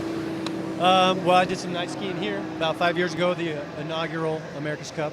And I've done some night jump. I'm sure I slalomed at night at West Palm against like La Pointe even. That was sweet. So yeah, it's kind of an exciting event though, right? Lots of people, lights, a little different than doing our morning session, right? Big time. It's more about adapting to the conditions, you know? Instead of complaining, it's figuring out how am I going to overcome this, whatever it is, you know? The jump lights are set up for jump, not for us. So I got glare on 2-ball because of these lights, but so does everybody else. So who's going to do better? We're going to see him out there soon. Back to you guys. All right, then. You obviously agree with what he just said there. Yeah, I mean, everybody's got the same conditions, so there's really no reason to complain about anything that you can't see something or not, because the other guy has got the same conditions as you. Tony, I do just want to touch on, so they do have the lights on, but you can see 3-ball there right behind us, and we're sitting here not moving, and I know where it's at, and it's still tough for us to find it over there. So imagine being with the boat at 36 miles an hour, and then when you load up and you're accelerating to 50 plus miles an hour, finding that buoy and turning it is going to be tough in this dark. As you see behind us, it is getting a little dark here, and it's going to be a little tough for our boys here. We'll have to see what they got, but we'll bring our first pairing in here in just a moment. We're going to have Nate Smith and Terry Winter, which is another kind of fun pairing to look at, because Nate Smith having those really long arms and Terry Winter being the probably the shortest pro men's slalom skier that we had today. Right you are, and there is on the back of that towboat, I believe that is Terry Winter, who originated out of California but spends a lot of his time over in Idaho these days. Yeah, and really excited to see Terry here. I grew up as a kid watching the videos Terry was doing, listening to him about his coaching, and kind of following that style that Terry and Marcus and Jamie Bashane were doing. So a little nostalgic for me to get to sit here and watch Terry at work, now getting to announce for him. So I'm really excited about this matchup. Nate, unbelievable skier, but Terry, that short guy's got that super awesome technique, and it's very, very, very fun to watch. So looking at some of the results that Terry has put out over the last 12 months, he's gotten at least halfway down 10.25 meters or 41 off, and on at least one occasion that has backed it up with scores of 2 and 1.5. And it is a 35 off start, as I alluded to a little bit earlier on in the broadcast. Here he comes, Terry Winter. Yeah, and Terry coming in, this is 35 off, so most of the time these boys start at 32, but because it's a final, we're going to crank them up and make them start a little bit shorter. But Terry looking good here through 35 off. Not looking like that he was having any problem finding the buoys. So we see Nate Smith there getting ready to go. Absolutely, with that one-handed gate shot, a lot of skiers have actually migrated away from that in recent seasons. Yeah, but when you watch it, he's not doing that old traditional one-handed gate. He's doing a hybrid of it. He's just making that release of the hand to get him free of the boat to allow him to rotate the hips through the turn. So really, he's doing more of what like a two-handed gate would be. He's just using that reach to allow him to get a little more turn and set up, and that's kind of what you got to do as a shorter skier. You got to generate more angle to get the ski to go out more to generate more space. And because he's a little bit shorter, his center of body mass is a little bit lower to the ski. So if he does get in trouble, the chances of him being able to recover with a really good angle after turn is definitely going to be a lot better than someone who's significantly taller. Exactly. So I mean, there are benefits of being shorter. It just makes it harder as the rope gets pulled in. But right now, we got Nate Smith. He won your Open Men's Slalom title this morning. So now here in the America's Cup, 35 off. We heard him say last year, or the last time he skied at night here, he was upset by Ryan Canepa. So he is also undefeated this year in the pro events that he skied in. So he'll be looking to notch another one on his belt today. Doing a grand job there with 35 off, as he typically does on the opening pass. And many of the pro events, I would say a good portion of them, when you get to about this stage, the skiers are expected to go in at 35 off for the opening pass, and that really sets the adrenaline going. Yeah, and we saw Nate, I believe it was at Lake 38 that he elected to go out at 38 off. So he's able to start at a rope shorter than this 35. We've seen him do it this year at a tournament. So this 35 off was just a nice little warm-up pass there for Nate. I'm waiting for someone in the Nationals among the amateurs to actually start at 35 off, but from like 26 miles an hour and go all the way through to the maximum speed. Yeah, I mean, we had a few of our junior competitors start at like 28 off at like 23 miles an hour and working their way up, but not quite 35. I think it'd be a little harder to work with the water moving on the ski. The ski doesn't move quite as good, so it's hard to get out there when they don't have all that rope at the slower speeds. But yeah, Tony, it's awesome event. It's starting to cool off a little bit. The wind's dying. If the boys can see the buoys, then conditions are nice. As we have Terry Winter, this is 38 off, coming in. Oh, crushing over on one. Nice two ball. See, so Terry uses that onside turn to make himself back up here as he rounds 4, and he's looking good as he's getting the 5 ball.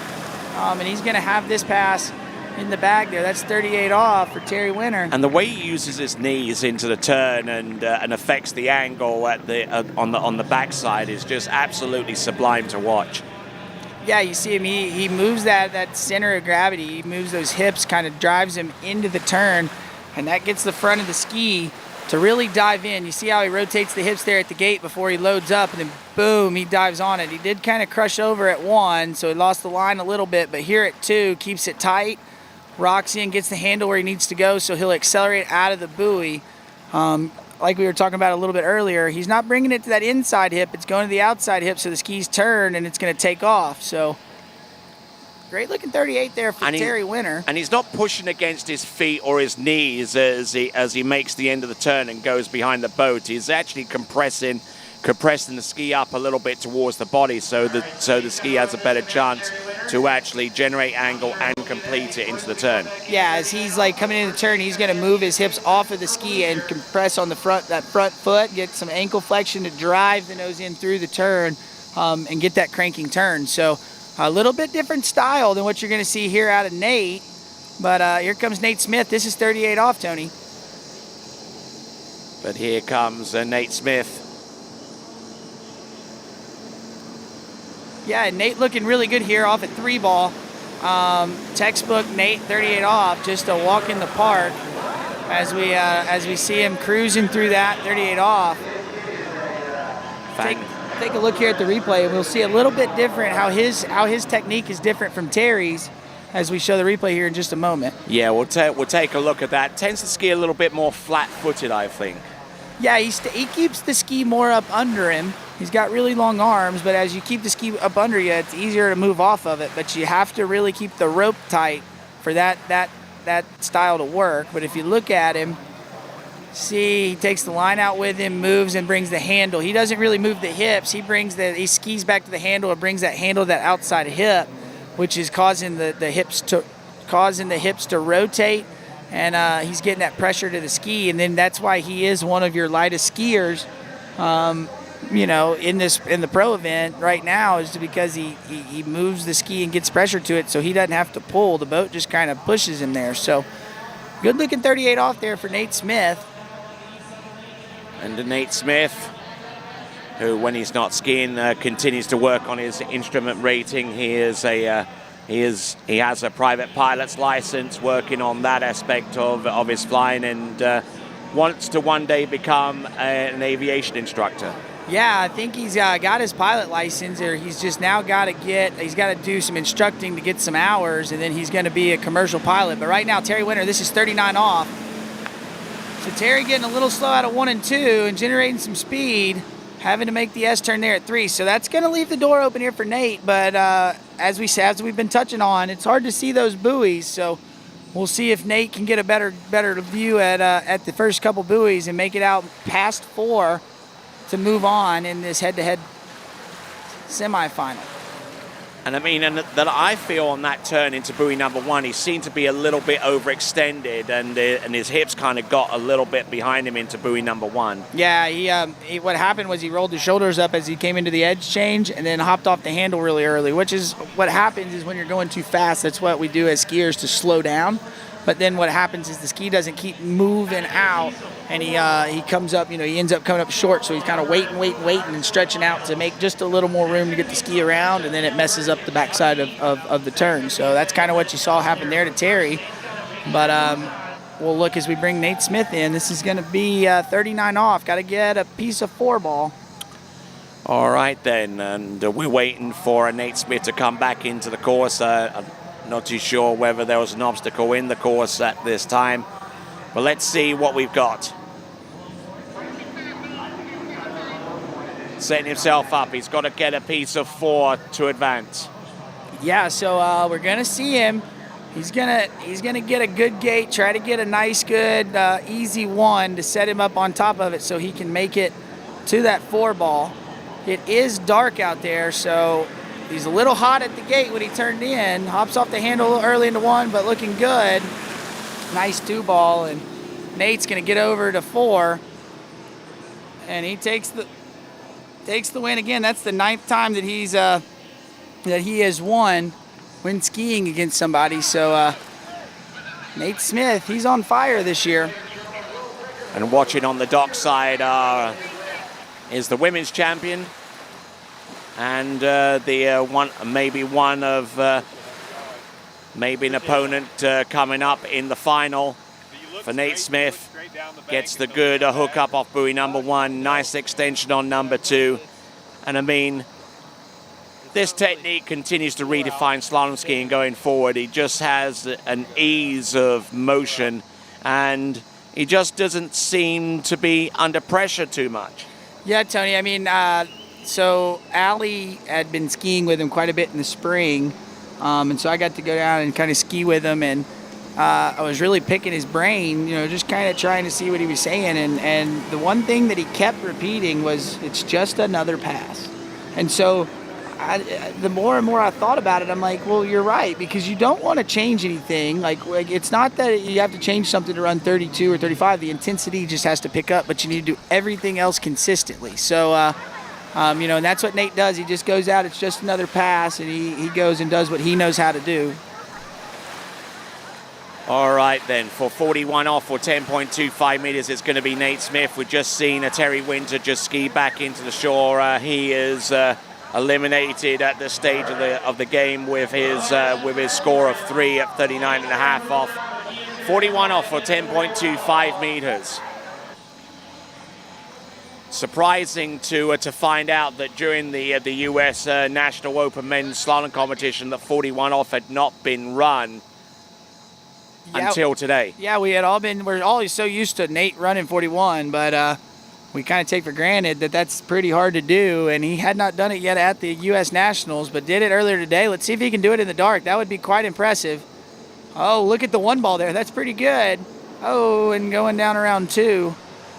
Doing it for the crowd, and getting a pretty good start there. I mean, he actually had a 1 that he could have gotten down, and I don't know if he couldn't see 2. Look at how hard it is to see 2 there on the video. Yep. As we see him come in at the gate, he gets rotated under. Watch this 1. The handle's going to go out and come right back where he needs it to be, so he exits the turn. It's locked on the thigh, and just looks to me like... Just tried to get on the gas a little early. To me, it looked like he got off the handle a little quick to try to make the turn go, and it caused him to drop the handle. So just needed, like, let's take one more look here, Tony. We can see what he did here at 2, because he did a really good job out of 1. Now watch him. No, he looked fine. Just looked like he slid it out. I think maybe he might not have seen 2 and then found it and tried to crush it all at once. But yeah, that's good skiing there for Nate in the dark, running that 39 off. So now we're gonna have our next pairing. It's gonna be Jonathan Travers and Kel Burdick.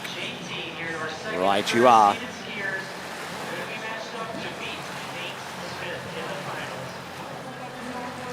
So that's a pretty frightening prospect for our next pairing, the winner of which gets to meet Nate Smith in the slalom final. And Nate Smith can dry himself off a little bit, but he's got to keep his equipment nearby because he knows he's going to go back out there and ski in not too long into the future. So the next pairing, Kel Burdick versus Jonathan Travers. Who do you favor in this one? So Jonathan beat Kel by 1 buoy earlier today.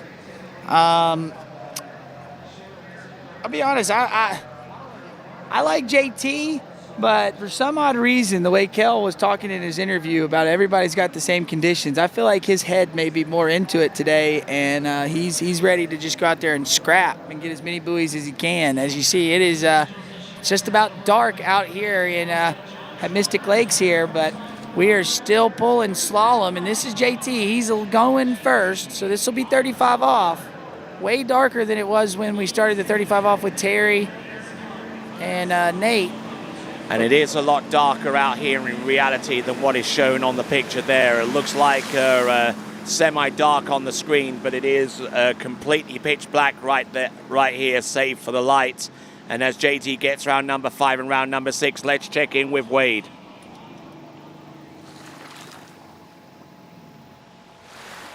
Hey guys, here with Nate Smith. So Nate, it's getting dark. How is the lighting? As you said, it's getting dark. So, more lights are down here at this end, not so much at the other end. So it's hard to figure out the gates in 1. And, the 39 for me was good, but coming back at 41, I had a pretty good 1, and I blew the tail out at 2 ball, onside turn. I couldn't even tell you the last time I did that. So, I don't know. So would lighted buoys be better? Yeah. No, potentially that would definitely help a little bit because they're kind of in the shadows and also the glare of the lights a little bit. But we got another round. No, something to think about for next year. Back to you guys. All right, then. That's a prospect to think of possibly going forward. Yeah, and I mean, I think that makes sense. If you could, again, we're sitting here looking, and it's hard to see that turn buoy over there, right behind us. If it was lit up a little bit brighter, at least it'd be easier to spot and find when you're making your turn and picking your point. But they don't have them today, so everybody gets the same conditions here. And Kel Burdick going to come in. This is 35 off. All right, and a little bit of a prayer going in to see what Kel Burdick has in store for us on the opening pass of 35 off. Yeah, and Kel coming in 35 off, looking pretty good on the start. You're going to see over here at 4, it's like pitch black where he's turning, so hard to spot that buoy, but does a pretty good job there as he makes his way through 3. And, yeah, that was 6 buoys for Kel Burdick, looking pretty strong there. So coming to us out of Brighton in Michigan and doing a bang-up job here was... And just look at him, his approach into buoy number 1 just brings the handle down and at the same time fully rotates from the outside through to the line. Look at how dark it is right here, Tony. He comes in and he's lit up and then it goes pitch black there on him as he comes into the next side and then finds some light. So that buoy going to be the tricky one, I do believe. That's going to be 3 coming back towards the dock and 4 going away. But they both made it through that 35 off pass, so we're going to bring them into 38. We saw both of the other boys in the first pairing run 38, so we'll expect these 2 guys to do it as well. And he's had a number of excursions into 41 off. That's Cale Burdick, and his best score in the last 12 months has been halfway down the pass at the Champion Lake spring record. Yeah, so here we go. This is JT, 38 off. See him, he's really dark there and then comes into the lights and then ends up dark again. So gonna be tough on JT here as he makes his way through 3. Looking pretty good here at 4. See if he can get, a little slow out of 5. Can he get over to 6? And he yes, he does. So John Travers there making his way through, 38 off. Getting a little bit heavy out of 4. A little slow turn, kind of making the end of it dicey, but staying calm and getting through that 38 off pass. As we take a look here at the replay. Looks good out of 1, but let's see, as he gets a little further down the pass, starts getting a little shaky. Oh, look at that too. Textbook 2 ball. That was the JT 2. The offside from JT is really good. But watch right here into 4. He let the hands get away from his body, and that rolled him inside to 4 and created a little bit of slack line. So now he's kind of running late there, but making his way through it. So good job there for JT. And that kind of pressure on Cale. And that kind of textbook 246 is something of a signature from one of my favorite skiers, Will Asher, and it's no surprise to learn that JT actually trains with Will Asher on a fairly frequent basis. Yeah, but JT's a lefty and Will's a righty, so that's Will's onside and that's JT's offside. So it's pretty tough to do on the offside. But look, Cale Burdick coming in. This is 38 off.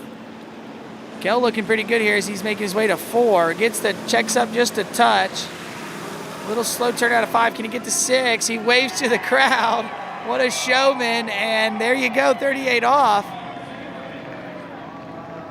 Did you see that, Tony? He gave him a nice good wave as he was coming by, letting everybody know that he knew they were there. So the crowd right there on that 6 ball as they come turn in front of the crowd. So that's pretty cool there of Cale as we get a replay here of his 38 off. Gets a good one. See how the handle comes into the outside hip and he locks up and gets going. We kind of lose him there off the 2, but had a good 2. Now let's look at what he does here at 3. Sorry, at 4, because he gets a little slow. The hands came to that inside hip, which makes that ski check up, and then he starts generating a lot of speed to 5. So he's having to shed speed when he turns 5 ball, and then gets a big wave as he goes around 6 ball. Right you are. Behind that Mastercraft, a Pro Star doing a grand job.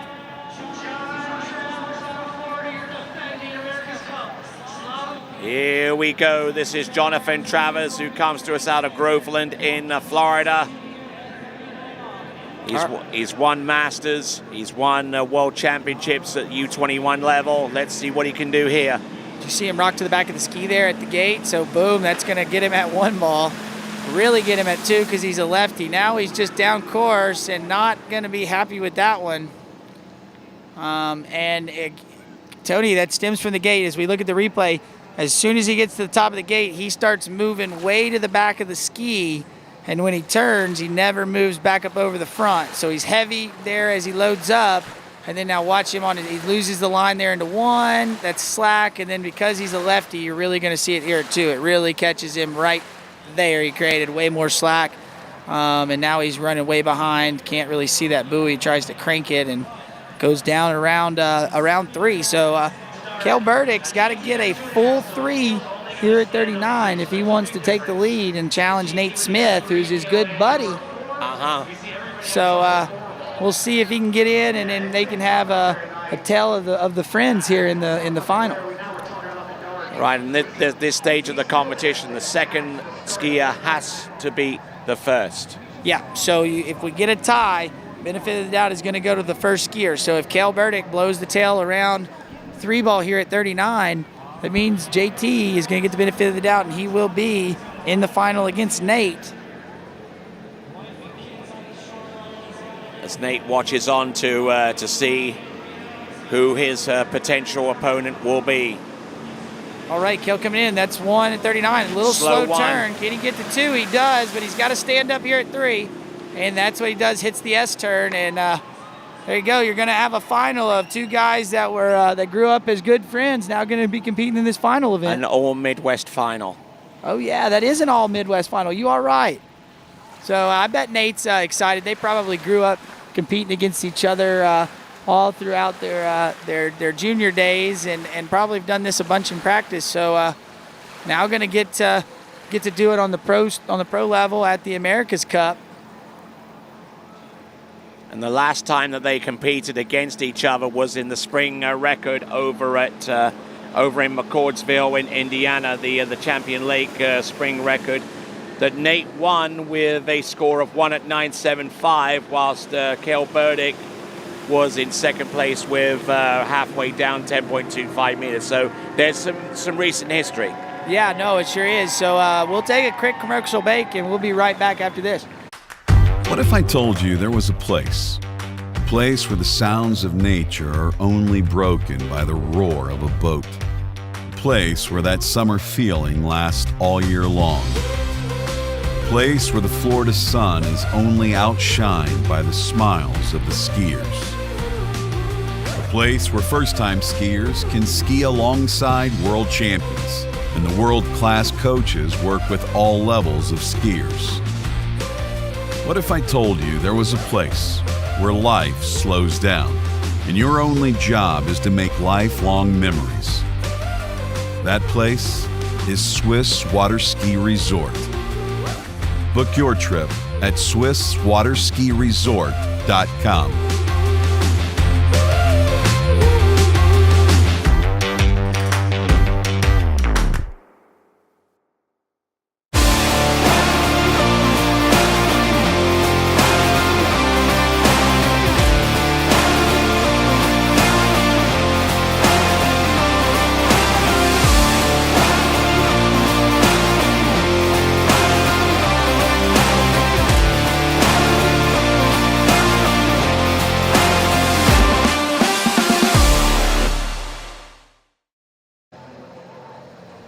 All right, then back on with continuing coverage of the 2022 America's Cup Invitational Tournament in conjunction with the 80th Goode Water Ski National Championships here at Mystic Lake, with coverage coming to you live from Maize in Kansas. I am Tony Lightfoot.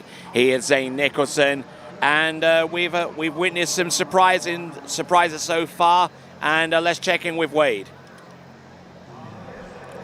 Hey, Tony. So we just got word, it was sort of an executive decision.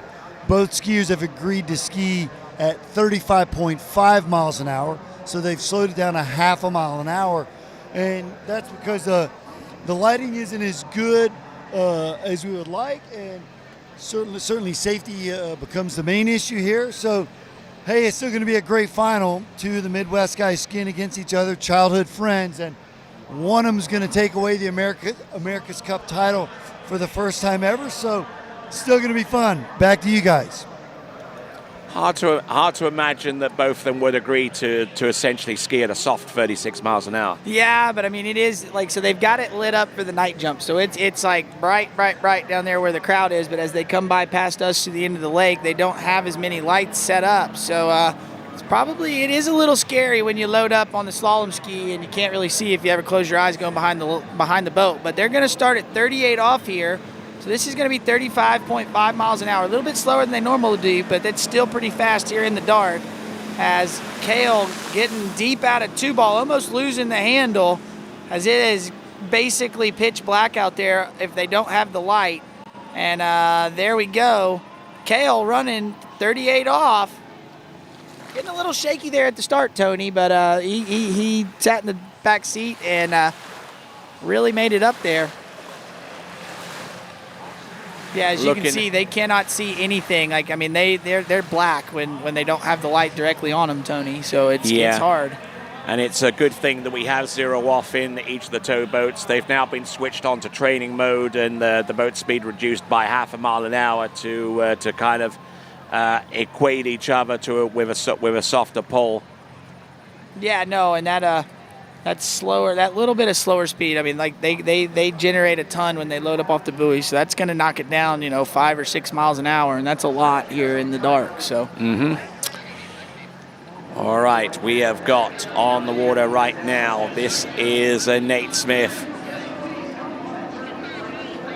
Skiing behind that Mastercraft Pro Star. He's going to come in at 38 off as well. Accelerating up to 35.5 mile an hour. Let's see what he's got. Yeah, and here comes Nate. This is 38 off.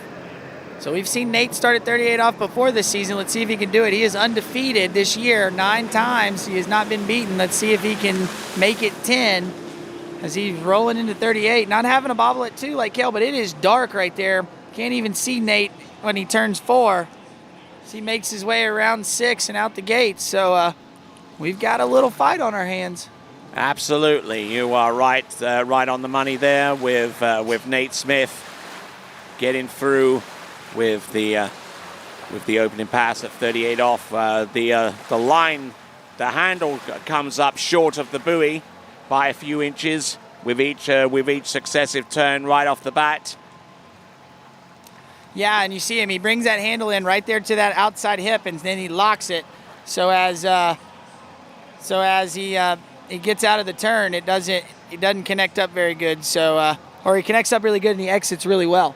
So I mean that's what you want to see. Like you don't want to bring it into the belly button or the inside hip because that's going to make the ski run and take a hitch, and then you're not going to get a good exit and generate more speed from the boat. You definitely don't want to do that right now in the dark. You're already moving fast enough if you do it right. So we'll see. This is going to be 39. It is a lot trickier coming this way because there is less lighting down there for their gate shot. So they're kind of doing this gate shot blind. So what are the keys that they're looking for here? Right here, you're just looking to get out wide and hope you can find the buoy off the silhouette of the other lights. As you see right here, this is the tough one.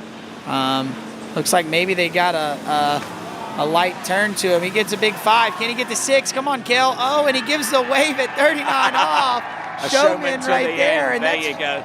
And that's what we like to see, Tony. And that's what these skiers, they really enjoy when we get a tournament with a lot of people watching because it just makes it more fun. Like they start cheering for him when he slams 5 ball, and then he gives him a little bit of lets him know he hears him and gives him a wave on the way to 6. So as we check out this 39 off pass here from Cale, look at the 1 ball. Gets in such a good position. So when the boat hooks up, he leaves, and he's using those Pro Gear gloves, which is helping him get across the course. Looking good as he gets over to 4. And then right here is where the crowd starts yelling for him, and he hears it as he slams 5, and then he's gonna give him a wave as he goes by, and that's a hard thing to do. It's 39 off. I mean, that's a short rope, but Cale Burdick running 39. Now we'll have to see what Nate Smith has. All right then, so Burdick in the water there. Just waiting to see if Nate Smith can replicate what he has just done with 39.5 off. Yeah, Nate getting a good start. Meters. Look at that. Round number 3 gets a good hook up. Slingshots off 4 into 5.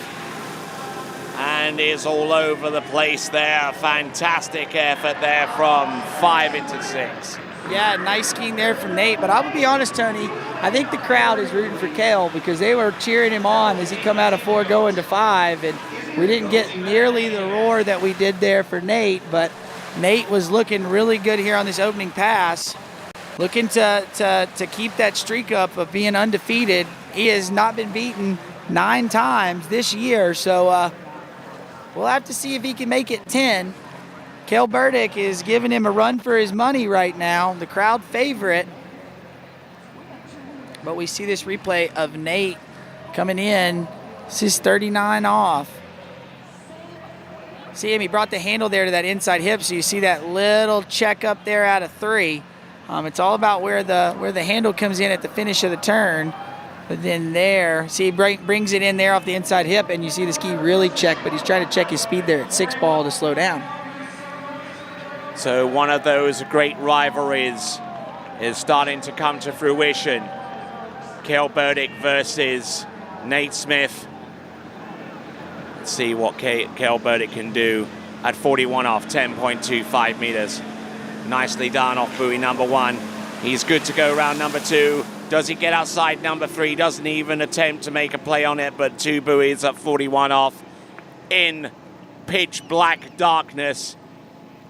And he does really good here at the gate, but gets off the handle way early, which is creating slack there at 1, and then having to pull long into 2, and that's going to be all she wrote. You see the handle came in by the right shoulder instead of that left hip, so still going to be good score. We'll have to see. I mean, it's tough. Nothing's a given here for Nate, but really all he's got to do is check up at 1, get a decent turn. Just has to decent turn 1, check 2, and pull out to 3, and he is your 2022 America's Cup champion. So yes, those rivalries in sport that we can make comparisons to. Johnson versus Magic Johnson versus Larry Bird, Jordan versus Malone, Whiteman versus LaFleur. There's big rivalries in sport as we work our way through. This is Nate Smith. He has got to get past 3 and he's got to get past 2 and make a play on 3. Isn't that right? Yep, so here we go. Looking at he's going to check up here, getting a good gate. Let's see what he gets at 1. Gets a good 1. Now he's just got to check 2, checks 2, and just got to get outside of 3. He's going to try to run it here in the dark for the crowd. Look at 4. Oh my gosh, Nate Smith, this is 41 off. And he weighs as well. Oh, yes, he does. That's 41 off. In the dark. In the dark. I mean, it's amazing when he runs it when it's middle of the day, let alone when you can't see the buoys. And he is a freak of nature. This is insane. Get me on the edge of my seat. I don't know about you, Tony, but that's awesome. This is some fun skiing to sit here watching. We're going to get to see a shot at 43 coming back, I do believe, if he'll try it. Okay, yes. So he is going to come back at 43. He's going to give a show for us in the announcer's booth and the crowd down there on the bank. Yes, indeed.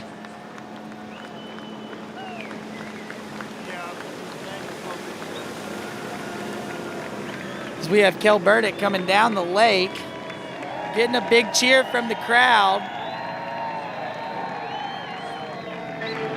Wow. Yep.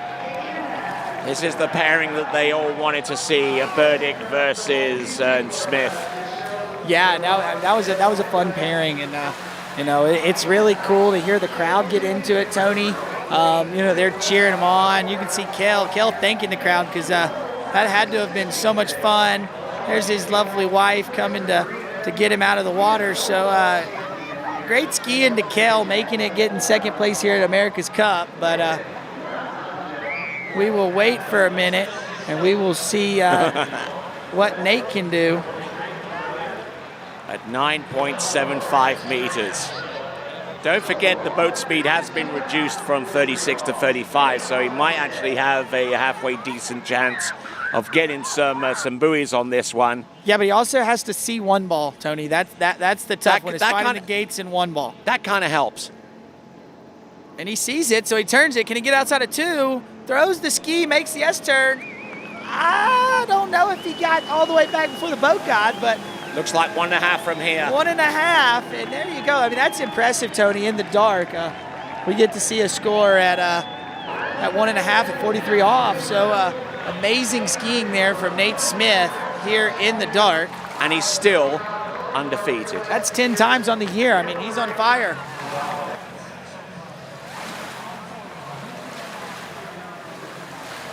Just look at this, bearing down on buoy number 1, just falling on top of that buoy, and just by his experience alone, he was able to stay on top of the water. Then look at those gates, just couldn't get back to the wakes on time, but it's going to be 1.5. But the job is done for Nate Smith. Great skiing there for Nate. I mean, he'll be excited, and that's going to be good going into these tail end of these events, these pro events for the rest of the year.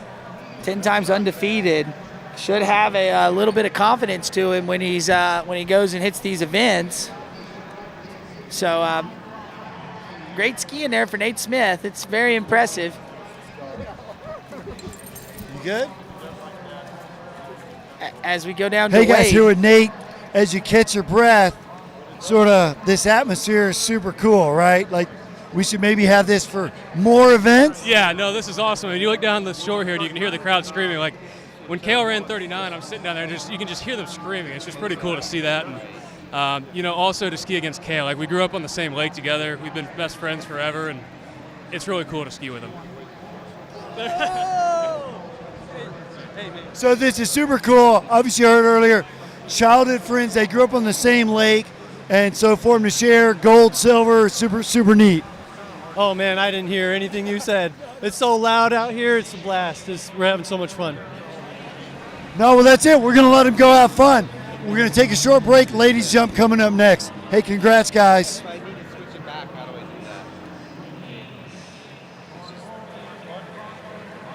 All right then, thanks a lot Wade, and thanks a lot to Kale and your champion Nate Smith. We'll be back right after this. What if I told you there was a place where the sounds of nature are only broken by the roar of a boat, a place where that summer feeling lasts all year long, a place where the Florida sun is only outshined by the smiles of the skiers, a place where first-time skiers can ski alongside world champions and the world-class coaches work with all levels of skiers. What if I told you there was a place where life slows down and your only job is to make lifelong memories? That place is Swiss Water Ski Resort. Book your trip at SwissWaterSkiResort.com.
Only one water skiing brand holds all 6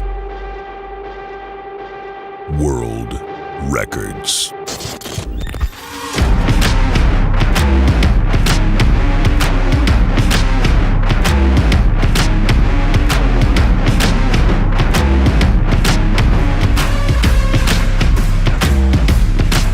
Masterline, made in the USA. Hey, it's Neely Ross, Reflex Team Skier. In today's how-to video, we're going to be talking about how to turn your offside.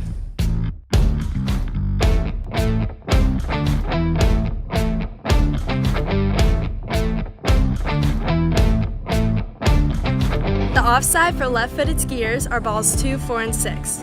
The offside for right-footed skiers, such as myself, are 1, 3, and 5. Today, I will be talking about the offside for right-footed skiers for balls 1, 3, and 5.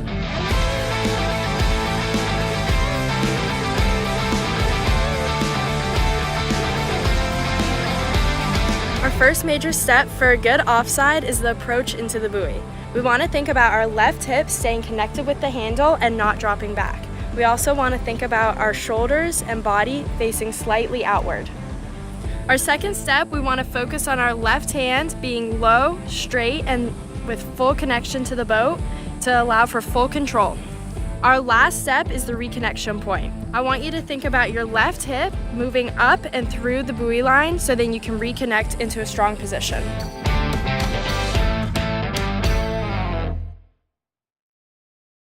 Hi, my name is Brantley Hawkins. I'm one of the co-founders here at New Dimensions Wellness. My partner and I have over 20 plus years of sports medicine and exercise experience working with the most elite athletes in the world. Together we have developed a proven system that has been sought out by these professional athletes and is now available to you. You will move your body and loosen your joints in ways that you haven't before. It's not your typical weight training, it's not CrossFit, and it's not crunch fitness. Once I got in here, it was a big eye-opener how much different that they go about everything.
Continuing on with coverage of this, the America's Cup Invitational Tournament. I'm Tony Lightfoot. He is Zane Nicholson. Yeah, no, we just had an awesome slalom event, Tony. That was really cool. That was really fun, really exciting. And now we're moving on into this night jump event, but we'll pop down to Wade's World real quick. Check it out. Hey guys, I'm here with Miss Erin Kalkbrenner. I think I said that name right.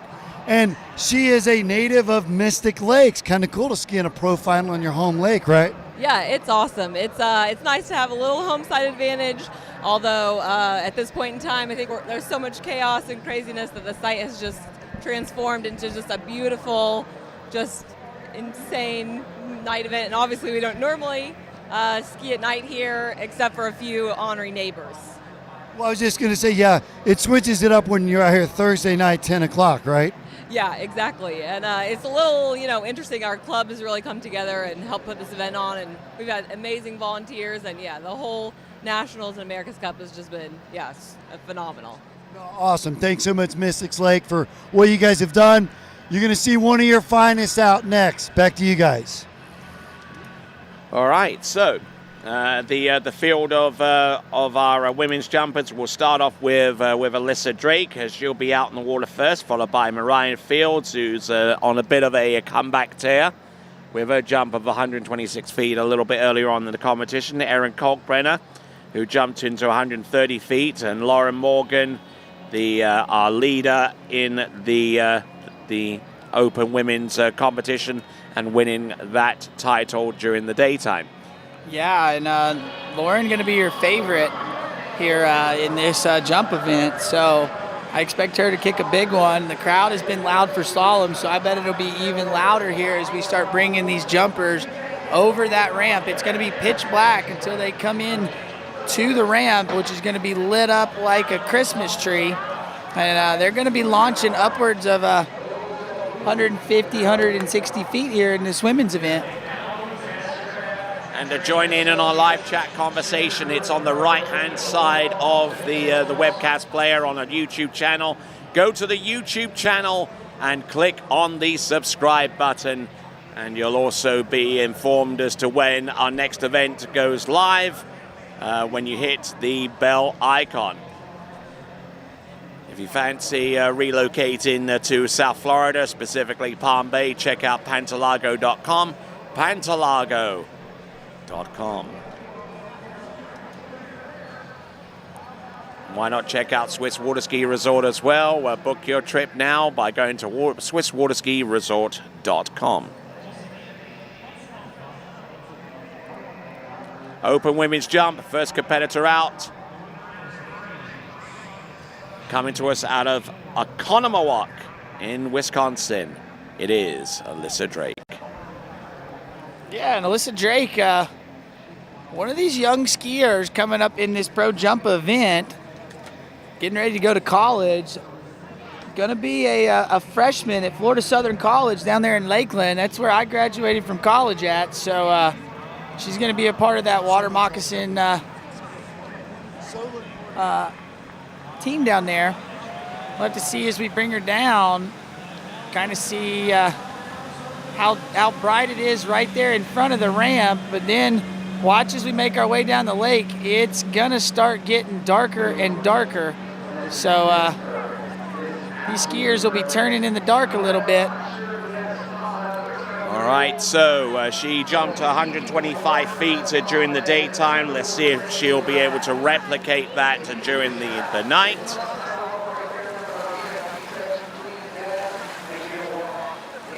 Wait for her to turn around the island. It's pretty well lit up around that area and the entirety of the course to make sure that this is as safe as we can make it under the circumstances.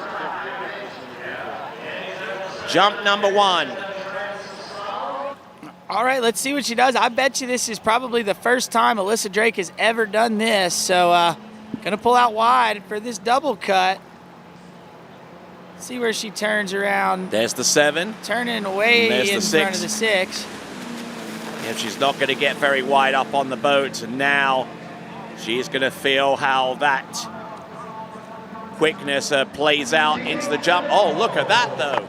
Taking the first jump and landing and skiing that away. I did not expect that. No, I was expecting a pass to look at it, but she was confident and took it. Now, that'll get the nerves away. She now knows what to expect, and I'll expect her to really try to dig deep and put a poke out on this one. So as we look as she makes her turn into the ramp, sets up quite nice. She could probably bring it down a little bit as we see her coming in. Yeah, she's getting there quite a bit early. As you see, so she doesn't quite get the pull of the boat because she doesn't drive all the way through the top. But still a good opening jump there for Alyssa Drake. We await the distance. It should be revealed to us on our lower third graphic in a moment or so. We see our next skier who jumped 126 feet in the opening round of the competition. It is Mariah Fields, who comes to us out of McQueeney in Texas. Pushing the distance, 118 feet, 118 there for Alyssa Drake. 118 feet. And that's a good opening jump there for Alyssa, Tony. You know, just getting a feel for it, because this is different. Like, these jumpers have not practiced this, because you don't really get all these lights and everything set up like this except for events like these. So we'll see as Allie Drake comes in. This is jump number 2. Setting herself up nice and wide on the 600-foot cut buoy, a little bit further, a little bit closer towards the jump.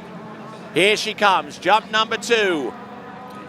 And a little bit early on that attempt, I fancy. Yeah, to me, Tony, it looked like she backed it up a little bit on that from the first one, and I would have had her go a little bit later. I mean, she was in a pretty decent spot, but she just needed to bring it down a little bit, and not able to keep her speed and keep her wide enough. So she's getting to the ramp early and electing to pass. Probably a good idea. She was really early there, so that's the best part about jump is you get 3 cracks at it. Absolutely.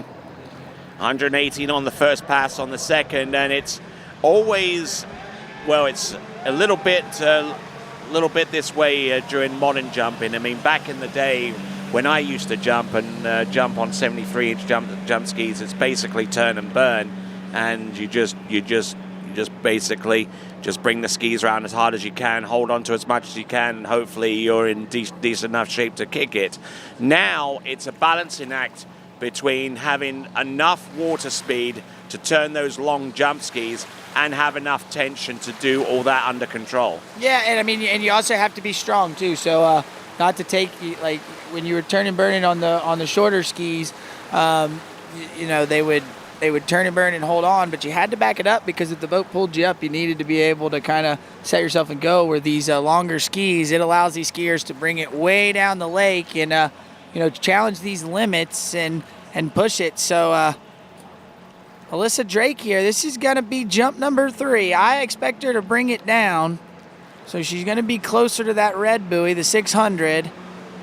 There she goes. She's going to turn right around it. That's where I would have told her to go on jump number 2. She's going to be later, but let's see if she can keep her wits about her. Kind of rushed her turn there and getting the kick though. So at least staying on her feet, but you'll see here in the replay, she got out there, she was in a good spot. She just needed the weight to slow down a little bit, and she could have gotten, you know, more turn, more angle, more speed into the base. And she's expended the third and last jump, so I suspect that this one is going to be around about the same distance as the first. Maybe a little bit longer. Hugging the bottom right-hand corner, but managing to get some decent lift and decent float on the end of that jump. That is Alyssa Drake. 3 jumps, 118 on the first pass, on the second, and we're wondering what the third and last jump distance is going to be. On the dock is Mariah Fields. With that visor, which is going to come in quite handy as the insects are starting to populate around those light towers right now, and some of those are hanging around the lakeside as well, which could make vision a bit of an issue. Yeah, if you don't have that visor, definitely want to keep your mouth closed if you're jumping, or you're going to get a little extra protein going down the lake. So. Ugh. We see Mariah Fields taking a look at it. She's kind of realizing how dark it is.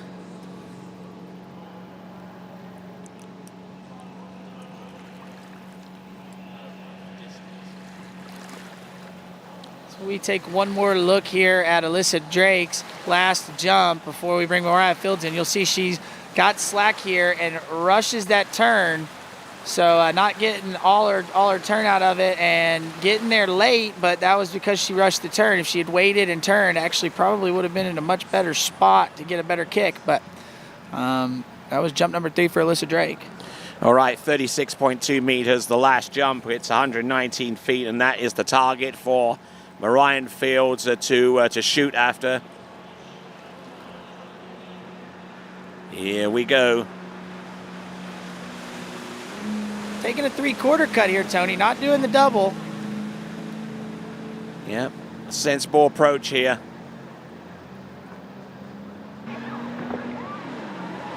All right, and getting pulled into the base of the jump, not really offering too much in the way of angular resistance. And let's check in with Wade. Hey guys, here with our finalist who was a birthday girl this week. Happy birthday.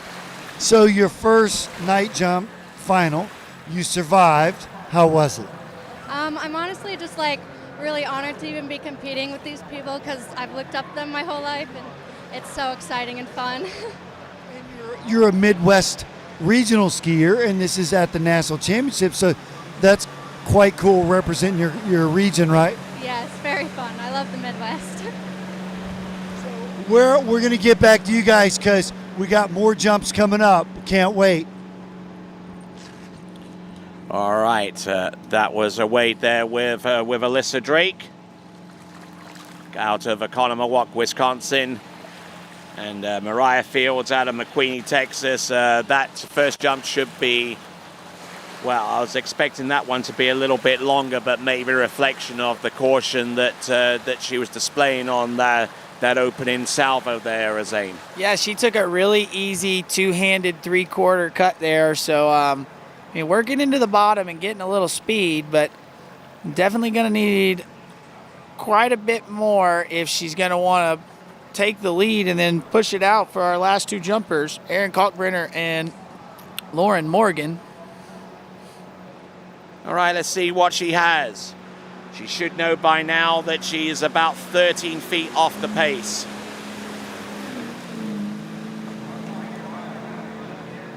Getting a little wider here, still taking that two-handed three-quarter and then working into the base, kicking it, kind of rolling the windows down there. Looks a little timid there, Tony. I think so, as a matter of fact.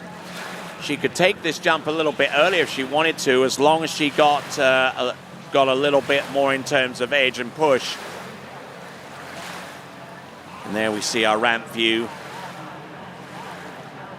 And coming off the jump, a fair distance away from our cameras. Yeah, and in the air, you just see her. She was on the hills, on her heels when she hit the ramp. So it looks like she went 113 feet or 34.4 meters there on jump number 2. She is still 6 feet shy of the lead, which is Alyssa Drake. So it all comes down to jump number 3, Tony. Absolutely. So 113 feet. The distance of Mariah Fields. And now we see that Erin Kalkbrenner is on the dock, probably licking her chops a little bit and smelling a little bit of chum in the water from the likes of Alyssa Drake with 119 feet, and Mariah Fields only 113 feet so far, and Erin, who in the earlier competition jumped well in excess of that, over 130 feet, as a matter of fact, 131 during the daytime. Well, here we go, Tony. We got Mariah Fields. This is jump number 3. She's 6 feet shy of the lead, and see if we get a little more dig into the bottom here. Looking good as she comes in, gets a kick. That's better. A little better, yeah. That's a good dose better. Is it enough to be over 119 feet? Essentially, a 120-foot jump is what she needs. Let's see. She comes in, she edges a lot better through the bottom and gets a better kick off the top. So much better. You see her, Tony, she's coming off that handle a little bit early through her flight in the air. I'd like to see her keep hold of the handle a little bit longer and get pull from the top of the flight, but good jump in there. And it is, whoa, look at that. We have a potential tie with 119 feet or 36.3.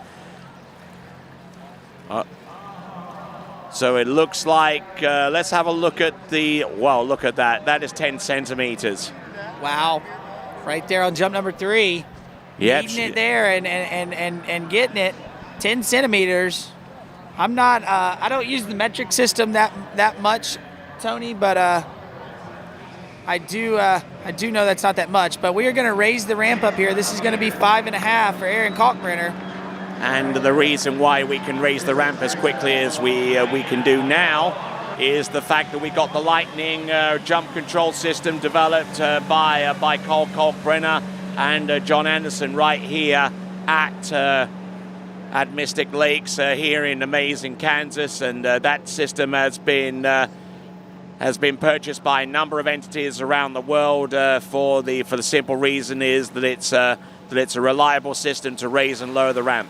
Yeah, I been kind of looking at one maybe for school at ULM, so we don't have to go out there and do it with the hand jack. And now I've got Cole and Aaron's son is actually going to be an incoming freshman at ULM this year with us, so he starts school next week. And I've got to know Cole and them, so maybe I can work on getting one there at the Bayou for us, so our tournaments will go a little smoother. All right, then, bplayfuel.com, and check out the current matches online, and also check out Flow Point Method, providing the tools to ski your best. All right. Hometown skier, resident here in Maize in Kansas. This is Erin Kalkbrenner, jump number 1, jump to 100. Jump of 131 feet during the daytime. Let's see what she could do at night. Yes, and I think that she's taken the lead with that. Okay, let's check in with Wade. Hey guys, I'm here with Miss Mariah Fields, who's a 3-time national champion. So have you jumped in a night final before? I haven't 2 before this, but it's never this dark. The girls always kind of go at dusk, so this is definitely the darkest I've ever jumped, ever. So yeah, I really wanted to ask, now that you've completed your run, was it a little scary? It was a little bit, but all jumpers are adrenaline junkies, so it was fun. Once you sort of leave the dock, yeah, there's that certain element that you go on attack mode, right? Absolutely, yeah. Oh, awesome. She's in the lead, right? Yeah. So we got 2 more left. We're going to wait with her. Back to you guys. Do you buy that? Oh man, she was a little timid out there. I'll be honest. And she is right. It is really dark out here. So there's a big difference in calling dusk dark and calling this dark. So that's opening jump there for Erin Kalkbrenner. She is 118 feet, so she's less than a foot off of the lead after jump number 1. 118 feet. It all seems to be around that area, doesn't it? In the 36-meter range. Yeah, and Erin got to the ramp real early there on jump number 1. So we'll see if she takes the same spot. Nope, she came a little bit later, turning the 6 there. Brought it down about 4 or 5 feet. Let's see if she can relax in the turn. Gets a good turn there, Tony. And early. And she knew it too. Yeah, to be honest, I can't believe she took that one with as early as she was. But that right there was the turn.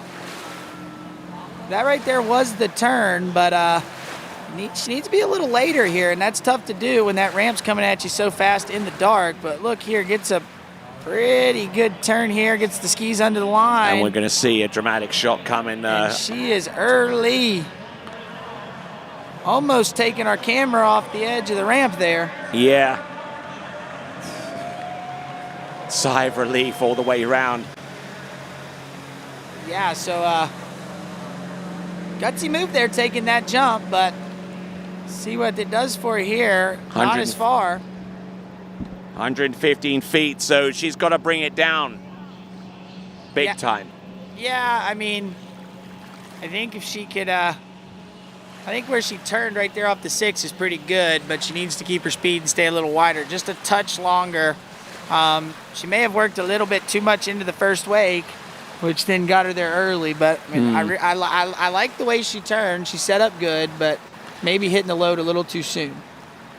Maybe the timing just needs to be just a little bit further down. I mean that's the tricky thing about jumping at night. Your whole depth perception and your whole appreciation of speed and everything else is just totally skewed from what you typically would experience during the daytime.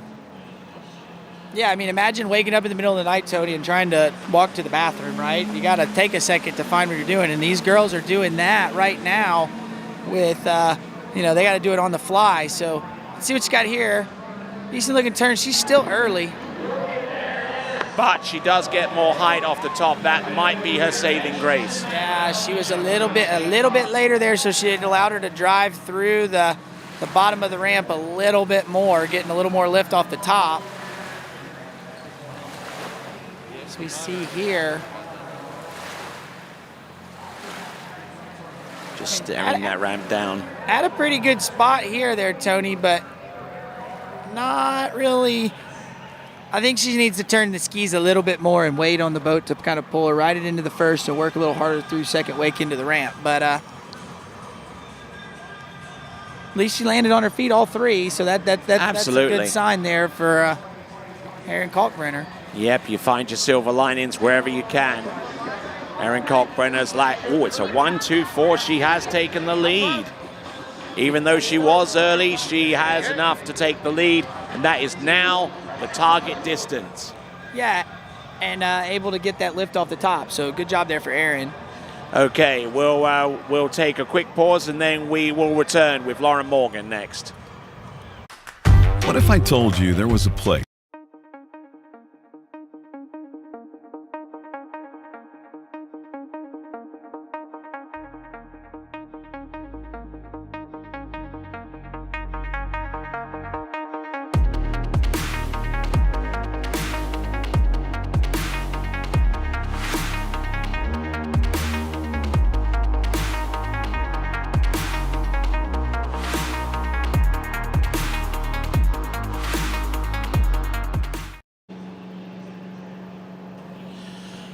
All right, our final jumper in the women's competition, Lauren Morgan, the current World Games Women's Jump Champion and the current Masters Women's Jump Champion. She's been on a tear this year. Yeah, she's had a really good year with her jumping, so it's exciting to see Lauren. She's your top seed. She'd be the favorite one to go here.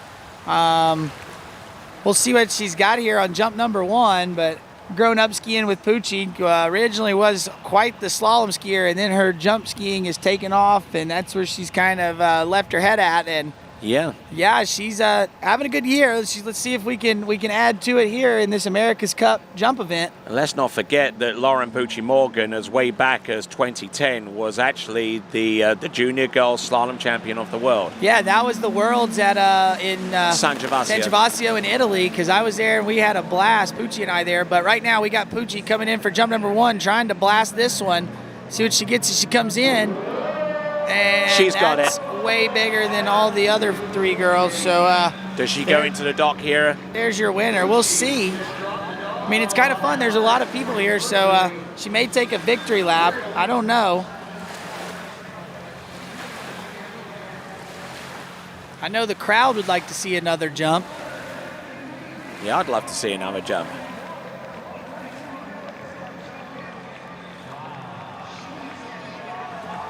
But she also knows the risks associated with taking a jump in these conditions where the light is diminished. But she is still going to give it another shot on jump number two. We're going to get the distance. Look at the height. Look at the speed coming into landing. I would imagine that this is going to be well in excess of 130 feet. Just eyeballing that. All right. Whoa. You were way off, Tony. Never mind. Well, I said over 130 feet. So yeah, okay, you were right. It was over 130, but you missed that one by 20 feet. That was a big jump there for Pooch. Yeah, indeed. That was a 153. Her best jump today, as a matter of fact, is 169 feet. So she's chasing that distance. But 153 seals the deal, seals the victory. And we'll see what she's got by way of an encore. Yeah, if I was Pooch, I would go way late, pass around the ramp, and come ski into the people at the island, just for dramatic fashion. But we'll see. I'd love to see her take another one and try to push it past that 169 foot mark that she hit today. See what she does as she comes in. This is jump number two. Looks a little more settled here, Tony. And she drives in. Look at that. That was way better. Way better. I believe that jump is going to be closer to 160 feet.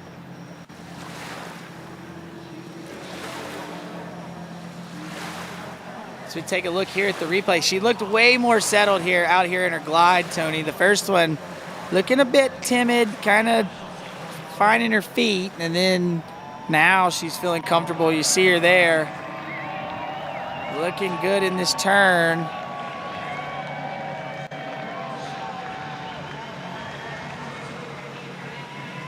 Just getting very close to the bottom right-hand corner, but managing to hold it all together. And that is such a cool shot, Tony, off the corner. Wow. And a distance only 3 feet shy of what she jumped in the daytime, 166 feet, top banana. And that's impressive. We'll see if she's able to pick up another 3 feet and tie that 169 mark she said earlier. I know the crowd would go nuts if she could get over that 170 foot mark. And I mean, even a couple of the guys along the shore side are getting into it as well, with Lauren out there jumping as far as she's going right now at night.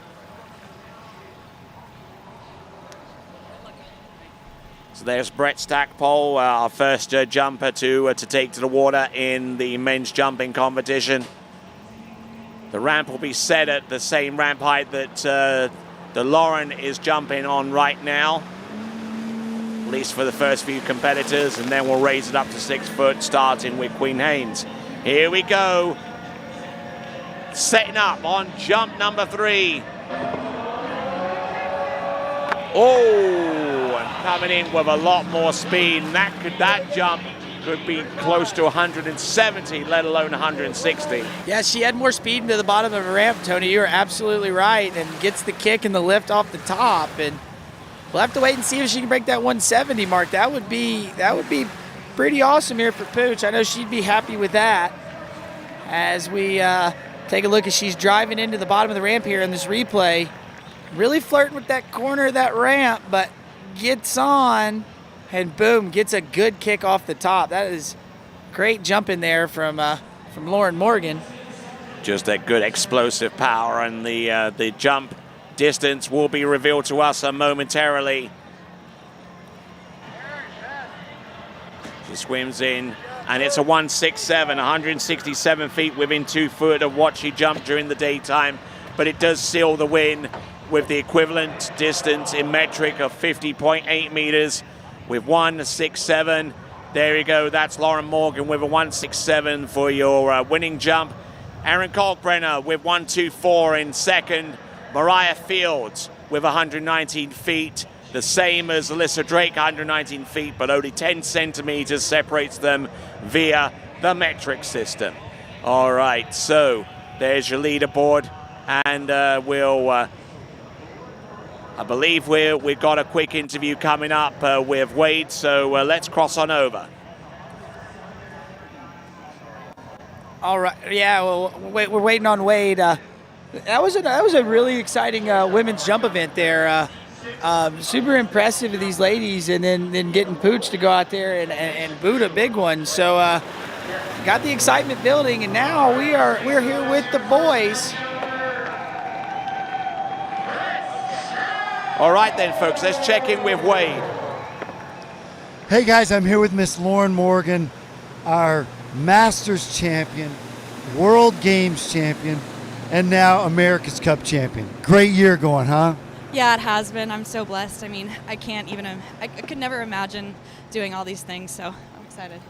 Yeah, and so very cool, huge crowd, and it was kind of cool just to do two jumps, come in, get to celebrate, because a little dodgy with the light out there, right?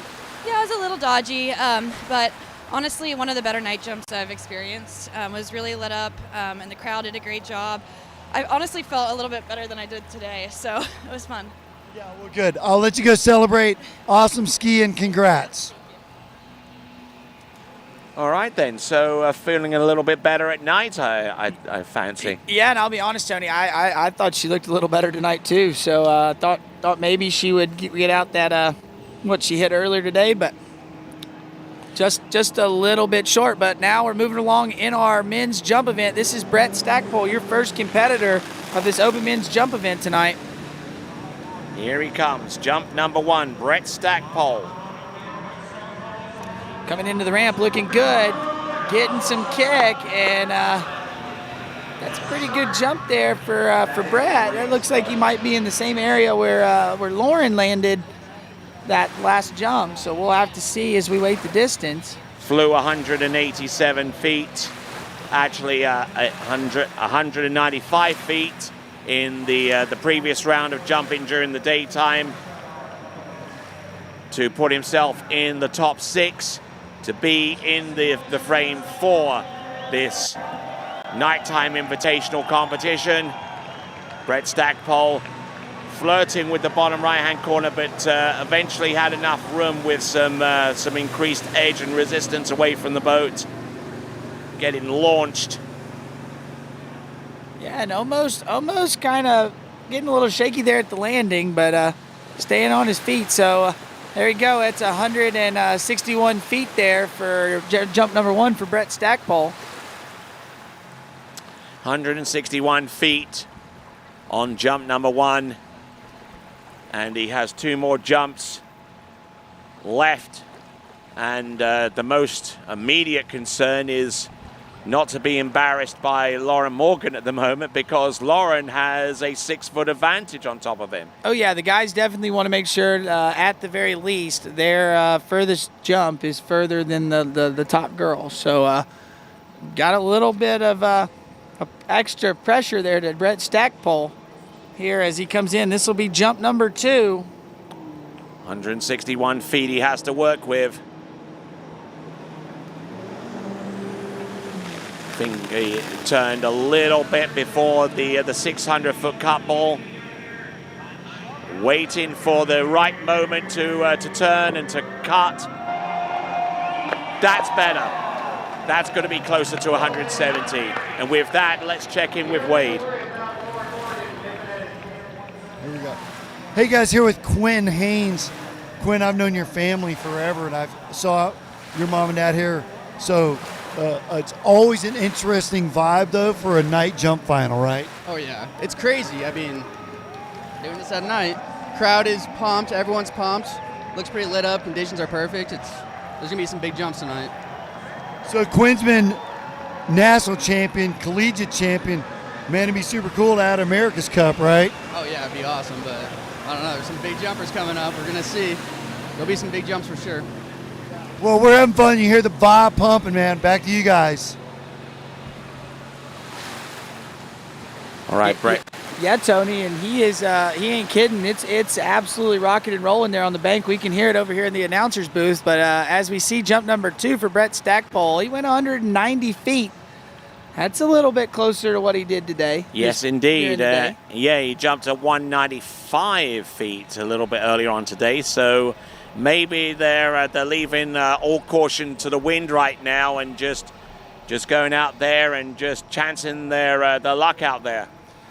Yeah, you know, I mean, they know they've got to push it far with the likes of Freddie Krueger, Will Roberts, and Brandon Shipper, your top 3 seeds here. But Brett Stackpole really pushing it out there on jump number 2 as we bring him in. Jump number 3.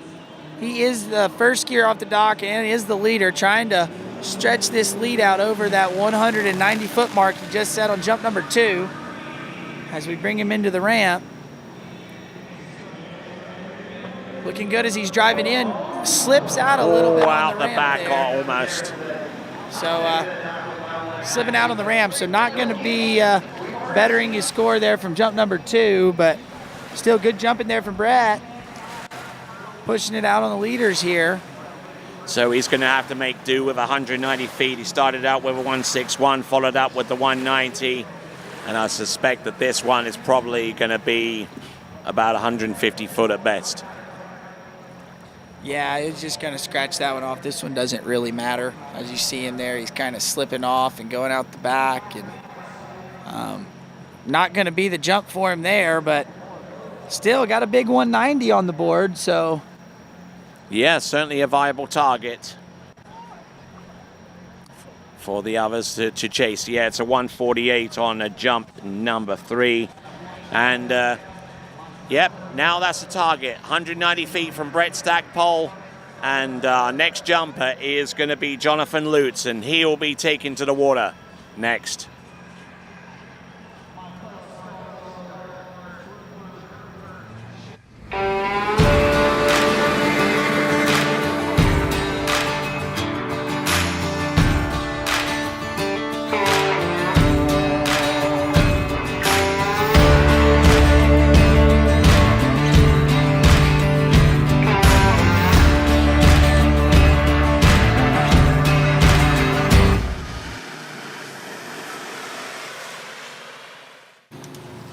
All right, then, returning to live action here. We've got the open men's jump competition. We've already got one skier out with 190 feet. That's Brett Stackpole. On the water right now is Jonathan Lutz. Let's take a quick look at the leaderboard as it stands. Only one person up there, Brett Stackpole, with 57.8 meters or 190 feet. But that is going to be a stacked leaderboard within about the next 5 jumpers. Yeah, and I mean all of these next boys are booters, so we're gonna have to see what they're gonna bring when they come in here. But Jonathan Lutz, we see him coming in the course. It's pitch black out there when there's no light, so as he makes his way into the course, you're gonna start seeing him show up. See where he turns here on the 6.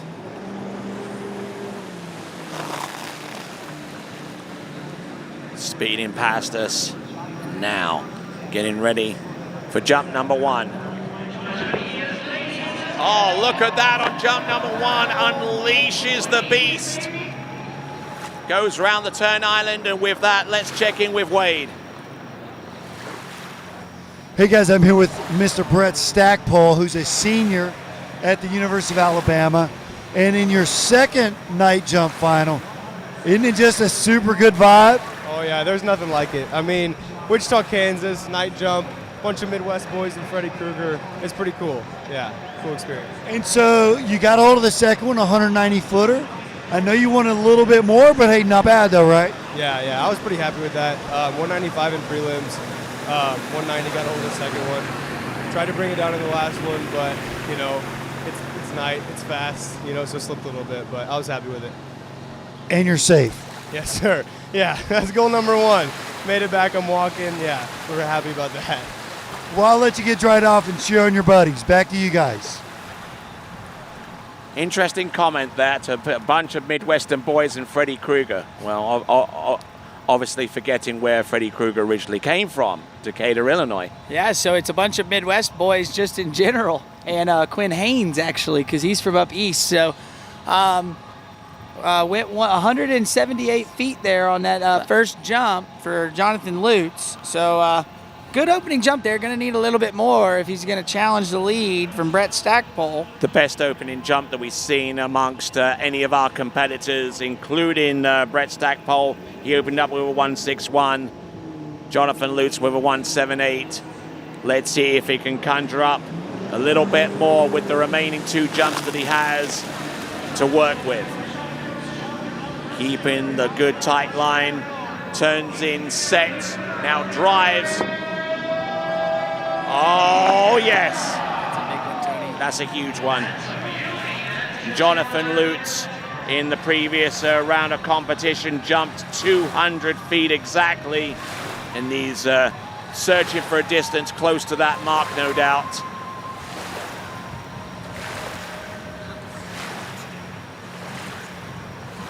All right, as we check out the replay here, this is Jonathan Lutz. We're waiting to hear a distance, but looks like a much better jump. Gets out there, picks his spot. You see him, he gets set. Now he's hitting the load and working into the bottom, driving through the bottom, getting a big kick. Good looking jump there for Jonathan Lutz. Is it going to be more than 190 feet? We'll know in the next few seconds.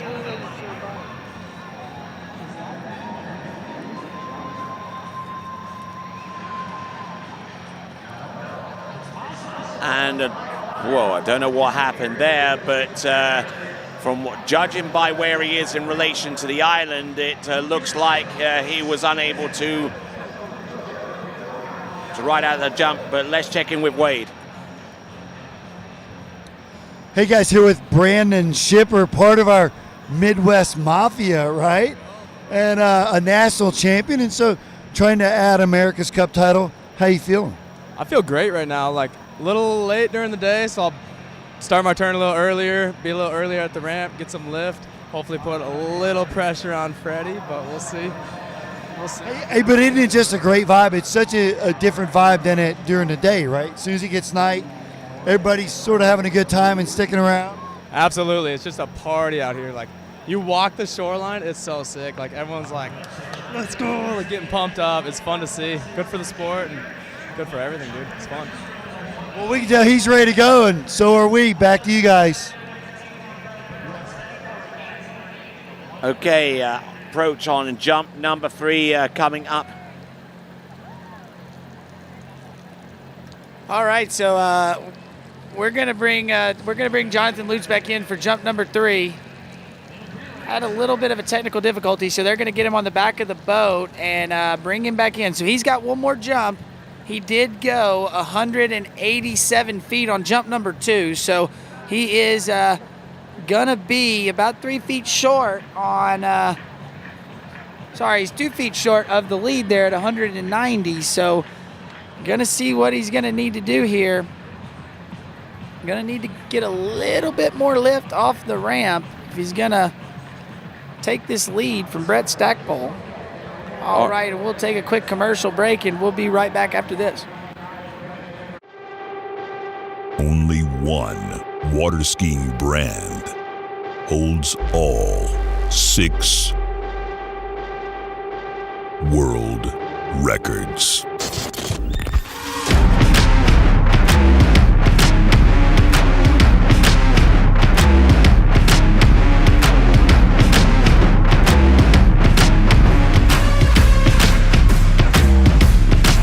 Masterline, made in the USA. Hey guys, here with Mr. Will Roberts, multiple-time national champ, and as I was speaking with the other members of your Midwest Mafia, man, something about a night jump final, right? Yeah, it's going to be fun. I mean, the boys are already going big, and hopefully Johnny can put one together on his 3rd jump. It's going to be fun. The lighting, the lady said the same. Lauren said the lighting's fairly good towards the ramp.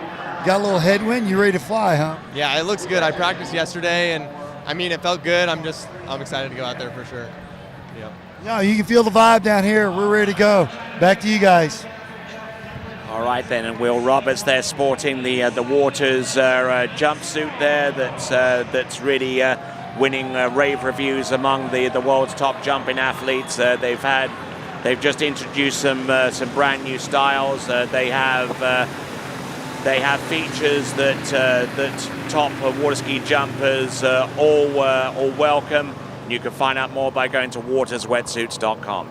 Yeah, I got my hands on one right when they first came out, and they are sharp. I mean, they fit solid. They're nice and comfy, and definitely should go check them out. They are the new jumpsuit on the market, but they are nice. Alrighty, Roo, we've got Jonathan Lutz getting ready for jump number 3. He's posted a 187. There are 4 jumpers remaining. We've got Quinn Haynes about to go, then Brandon Shipper and Will Roberts, and then finally the greatest water ski jumping athlete of all time, Freddie Krueger. Yeah, I'm excited to see Freddie. He's the king at the night jump tournament. So we'll see if he's still got it tonight. But this is jump number 3 here for Jonathan Lutz, Tony. Here he comes. He's jumped 200 feet during the daytime. He would love to unleash that kind of artillery upon the opponents with that jump. I don't think that's going to do it though, but certainly a good try all the way throughout there for Jonathan Lutz. With a 187 on jump number 2, we await his jump distance on number 3 as we take a look at it one more time before we bring Quinn Haynes out there. Yeah, I don't think he's going to be quite long enough. He was kind of in the same ballpark, but just not quite getting the distance. But we'll have to see a wait. We'll get it here in just a second as you see him driving into the bottom. A little early there, Tony, like just a tad bit. Just a touch later, he would have probably gotten a little bit more out of it. All right, then we have got 190 feet. The significance of that. Take a look at the leaderboard before we bring Quinn Haynes out onto the water. It is a perfect tie between Brett Stackpole on 190 feet, 57.8 meters, both times. All right, Quinn Haynes is our next competitor. And we will see the first of his 3 jumps next. Hi, my name is Brantley Hawkins. I'm one of the co-founders here at New Dimensions Wellness. My partner and I have over 20 plus years of sports medicine and exercise experience working with the most elite athletes in the world. Together we have developed a proven system that has been sought out by these professional athletes and is now available to you. You will move your body and loosen your joints in ways that you haven't before. It's not your typical weight training, it's not CrossFit, and it's not crunch fitness. Once I got in here, it was a big eye-opener how much different that they go about everything.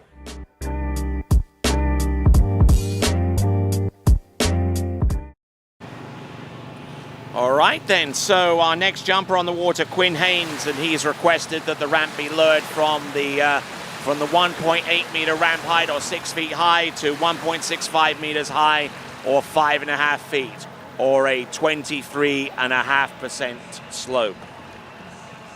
Wow, that's impressive that you knew that, Tony. I just knew that it went from 6 foot to 5.5. Don't know all the measurements there, but I am a slalom guy, so and I don't pretend, and I won't lie to you that I'm a jump dude. No worries. But yeah, no, he's going to lower the ramp a little bit.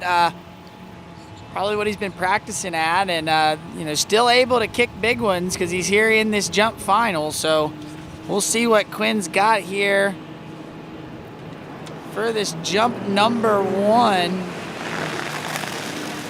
He's jumped 202 feet in the previous round. Let's see what he's got to work with.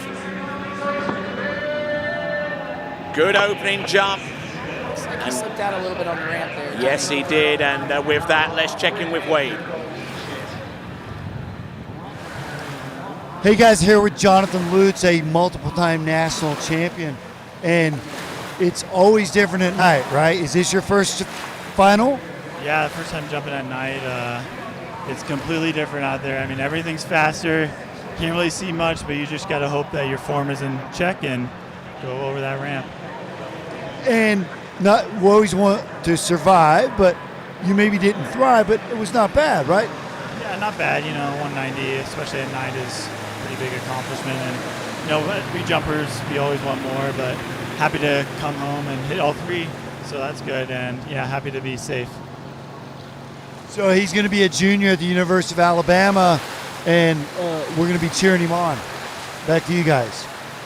And during the course of that interview, we just saw there, and we're seeing now Freddie Krueger getting ready for his set. 187 feet on the opening jump there for Quinn Haynes. Be curious to find out if that jump of 187 feet in that first instance for Quinn Haynes was actually the same as the 187-foot jump that was produced by Jonathan Lutz as his second best jump. But off to definitely a very sprightly start. It is Quinn Haynes coming in for jump number 2. Yeah, and Quinn looking good there. I mean, he lowers the ramp, but you don't have to have a bigger ramp to go just as far. It's all about getting in good position, being able to hold your position, keep your speed through the base of the ramp, and get good lift off of it. So let's see as he turns here into the ramp for jump number 2. And again, slipping out on the ramp there, Tony. Yeah, he did. Just couldn't get much of anything in terms of lift off the top of that 5.5-foot ramp. So we take a look here at the replay. Cutting up there wide. I mean, it's dark right there where he's cutting in, and now he's coming into the stadium of lights. You can see it brightening up for him. Right here where he turns, it's going to be pretty bright, and then he goes through a little patch of dark and back into that bright ramp. But as we look as he comes into the ramp, just crushing a little bit on the ramp and slipping out. So not going to be what he needed there. It's going to come down to jump number 3 to see if he can take the lead here. All right, he's left it pretty late. The jump distance is a 185, so he's got to conjure up some magic here with the remaining jump as we see Brandon Shipper get ready for his turn.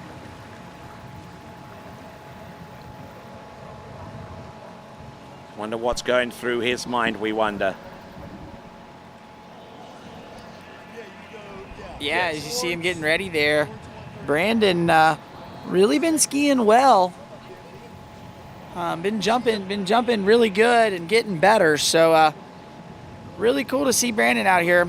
But we'll check Quinn Haynes. This is jump number 3. All right, coming into the course. Look at him go. 5.5-foot jump, a 26.6% slope. Coming in, jump number 3. And he's not happy with Not that at all. one. Had the opportunity, had 3 jumps. Had jumped 202 feet in the daytime action to make it to this point, and just wasn't feeling it tonight. Yeah, unfortunately there for Quinn, just not his night, not able to get a hold of it like he wanted to. So we take a look here on the replay. This is Quinn Haynes for jump number 3. Let's take a look here when he makes his turn. I don't think he crushed on the ramp like he did the last 2 jumps, Tony, but his ski did something funny off the top. Yeah, we'll see that here. It like fluttered up. It's almost like his foot came out of the binding or something, you know, like it fluttered way up on him. So just didn't feel 100% there. It's a 184 feet. So an opportunity spurned there for Quinn Haynes, as we now get ready to bring on Brandon Schipper. He's got 3 attempts, and we're going to continue on with this competition with the last 3 competitors. We are going to go commercial free for your entertainment with Brandon Schipper about to take to the water now. Make sure you're subscribed to the TWBC YouTube channel and hit that bell icon to be informed as to when live events become active, as he goes along and gets ready for his first jump. I believe that ramp is actually going to go up to the 6-foot ramp height. He was one of the last jumpers of the day. So Brandon Schipper, he jumped 2:08 earlier on in the competition on the 6-foot ramp height, which is a 27.1% slope. you learn something new every day, Tony, and I learned 2 things today. I learned about the slope of a 5.5-foot ramp, and I learned about the slope of a 6-foot ramp. So yeah, quite a significant difference, about 1 or 2%, but that 1 or 2% elevation makes all the difference, makes the ramp a lot harder, kicks against you very, very hard if you're not in the right position. Let's see here with Brandon Schipper, jump number 1. What does he have? Set, drives it on home. Decent jump, not his best. And as he rides out that jump, let's check in with Wade's World.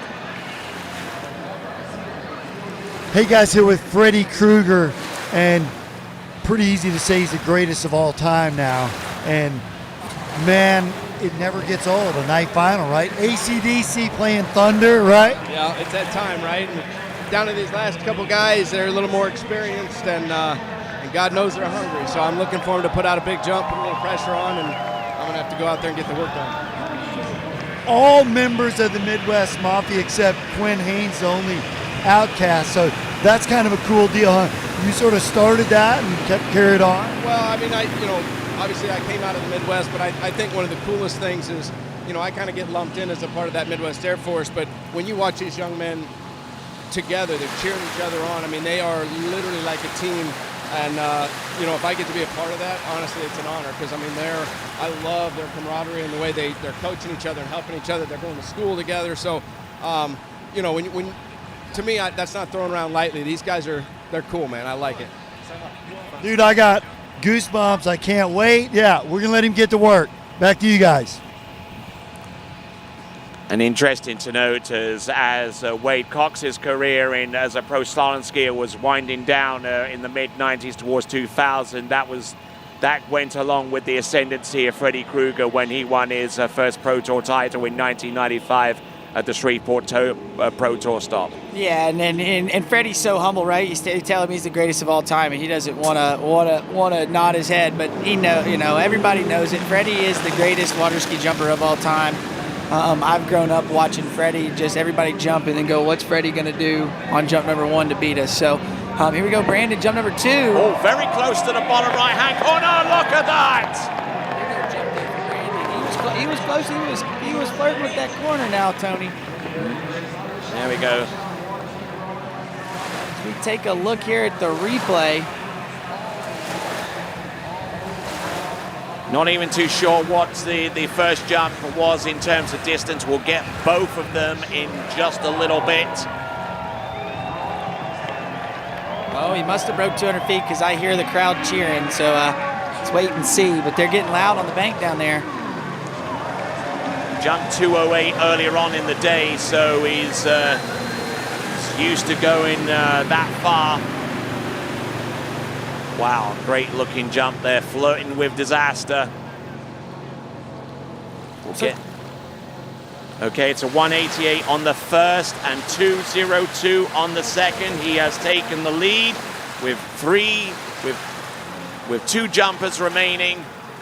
And pushing that lead out for these last 2 jumpers, Will Roberts and Freddie Krueger. So gonna try to come get it for jump number 3. Tony, I'll tell you something that I'm noticing here. There's a battle of the schools here in this men's jump event, because we've got the Alabama boys against the ULM alumni here competing in the jump final. Mm-hmm. But as we wait, we'll see if we can bring Brandon Shipper back into the course. See, he is your leader. He's got a jump of 202.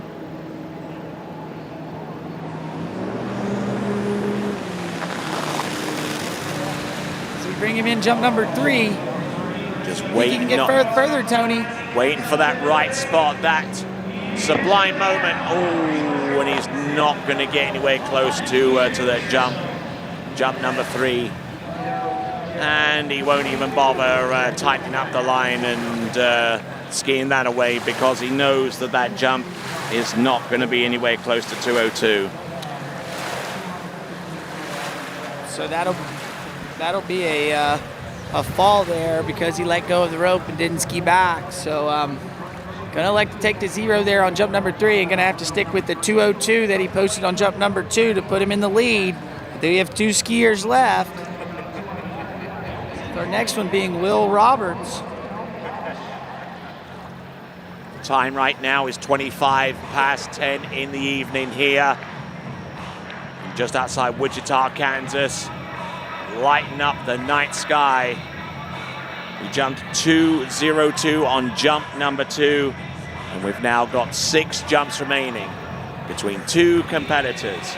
We'll see Freddie Krueger in a few minutes, but before him, we'll see Will Roberts, who jumped 214 feet in the previous round. There is your leaderboard. Brandon Shipper with 2:02, guaranteed a spot no worse than 3rd. On top of the water, Will Roberts, who qualified to jump in the nighttime jump final at LA Night Jam, and that is no mean feat. It's a well sought after position to be in.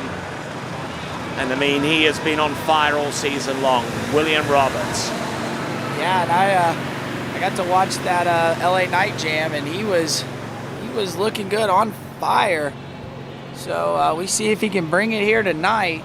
Gonna need to bring his A game if he's gonna kick out a big one. It's gonna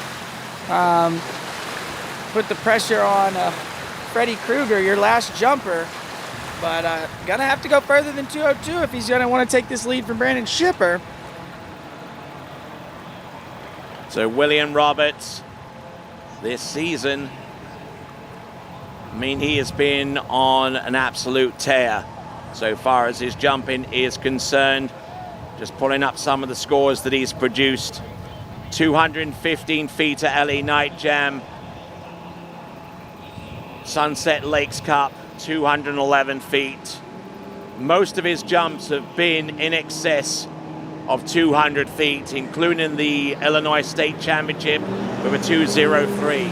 But let's see if he can conjure up similar type of magic and similar type of distance, but under the lights. Here he comes, William Roberts jump. Oh, and an early approach into the jump.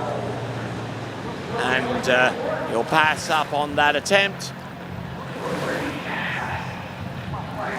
And we'll get ready to take him out for jump number 2.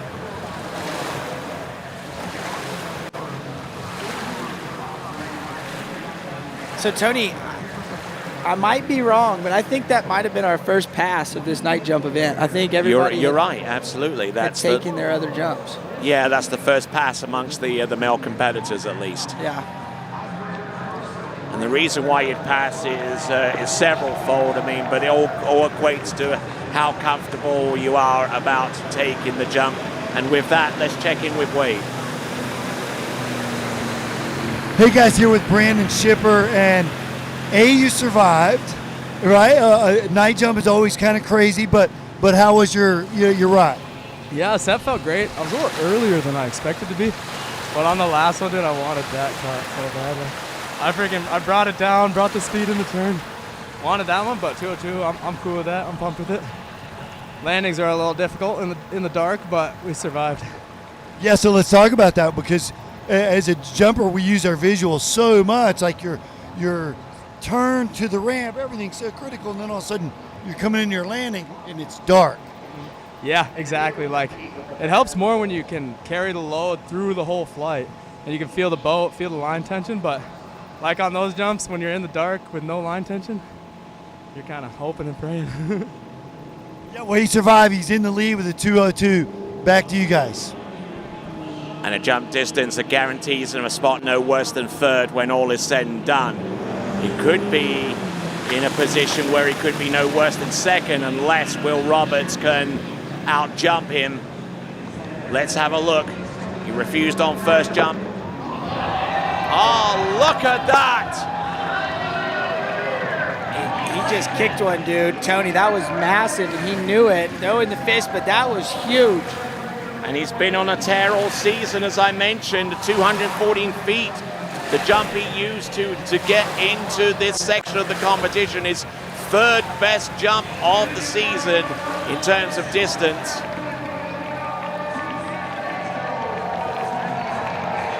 Will Roberts, who comes to us from Darwin, Illinois, so bringing on the noise.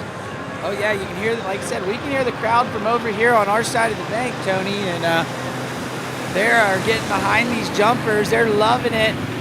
You see Will, he got a hold of that one. That was a nice jump. And he held on with his left hand as well to really amplify the pull coming off the top. Yeah, all the way until he hit the apex and started making the descend down. Then he lets go to kind of set the landing gear, but seeing him keep a hold of the handle longer than our last few competitors. The distance pushing out right now, it's 2:05. He has taken the lead, and it means that he'll finish no worse than second. Yeah, but he's going to be looking to push a big one and beat Freddie. Yeah, indeed.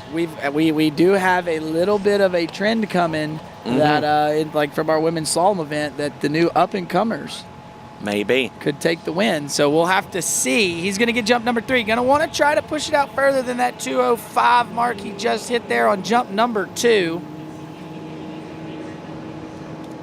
See if he can do it here as he's making his counter cut out here, coming into the ramp.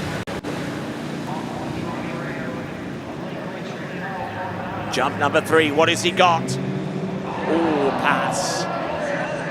So passing up on jump 1 and on jump number 3, but did the majority of his work on the second jump for 2:05.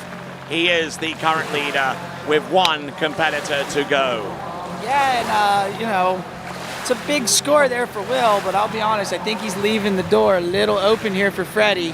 You know, Freddie is really good at these night jump events and really knows what he's doing. So expect to see Freddie kick us a pretty good one here. He is the GOAT. Certainly, and he's won so many events. If there's a major event out there, he's probably won it on and on more than one occasion too. Yeah, I mean that 14-time Masters champion is that's a big number. I mean that's impressive. Yes, indeed, the very first jumper ever to exceed the 250-foot barrier. And when it comes down to ski flying, he is the only one to have ever jumped the entire length of a football field and then some. Yeah, and that was fun to watch that event. He got a hold and kicked that big one, and I mean, I had goosebumps watching it because it was scary watching him come flying into that ramp and slinging off the top of it. But yeah, here we go. This is what everybody's here to see. They want to see Freddy Krueger. He's the #1 seed coming in, and we'll see if he can do it another time here.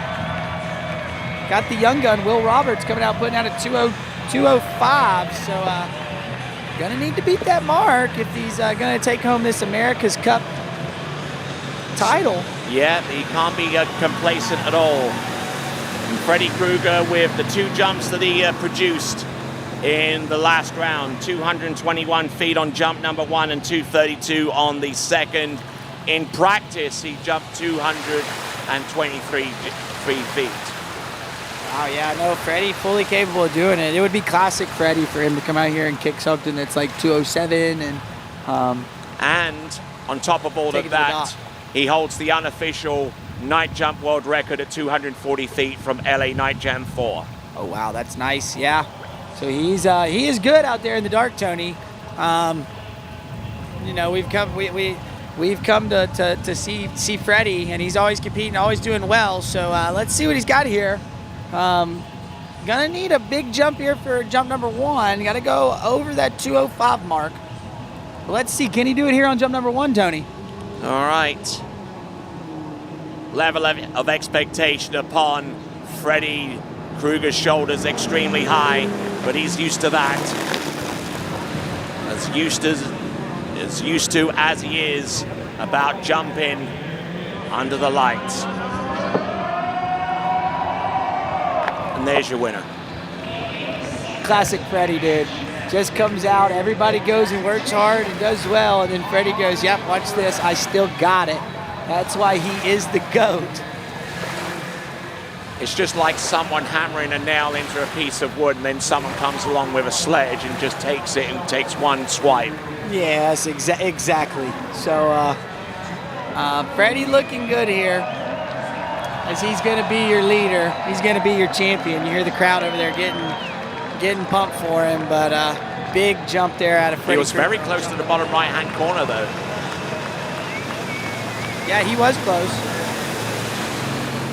As he bring him down, I wonder if Freddie's going to take another jump or if he's just taking a victory lap. But that's your winner, 212.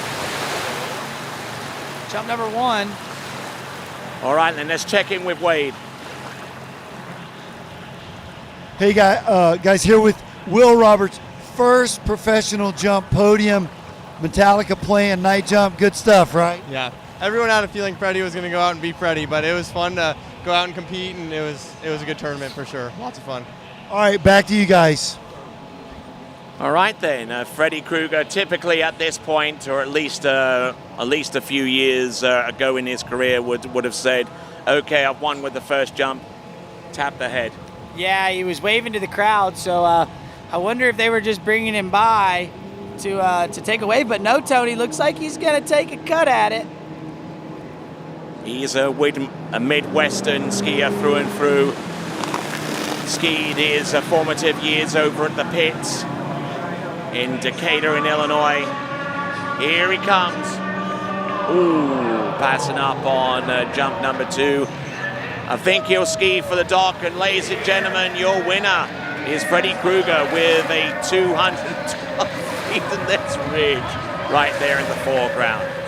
Yeah, that was, I kind of had a feeling, Tony, he was going to come in and he was going to take a cut and pass and come into the bank, let everybody cheer. But yeah, he is your America's Cup champion. As we take a peek here at the leaderboard, Freddie Krueger is your winner with 212 feet. Will Roberts going to take home second with 205. Brandon Shipper third with 202. We got a tie for fourth with Brett Stackpole and Jonathan Lutz at 190 feet. And then Quinn Haynes rounding out the bottom with 187 feet. And indeed. And brilliant jumping, brilliant performances. And let's check in with Wade.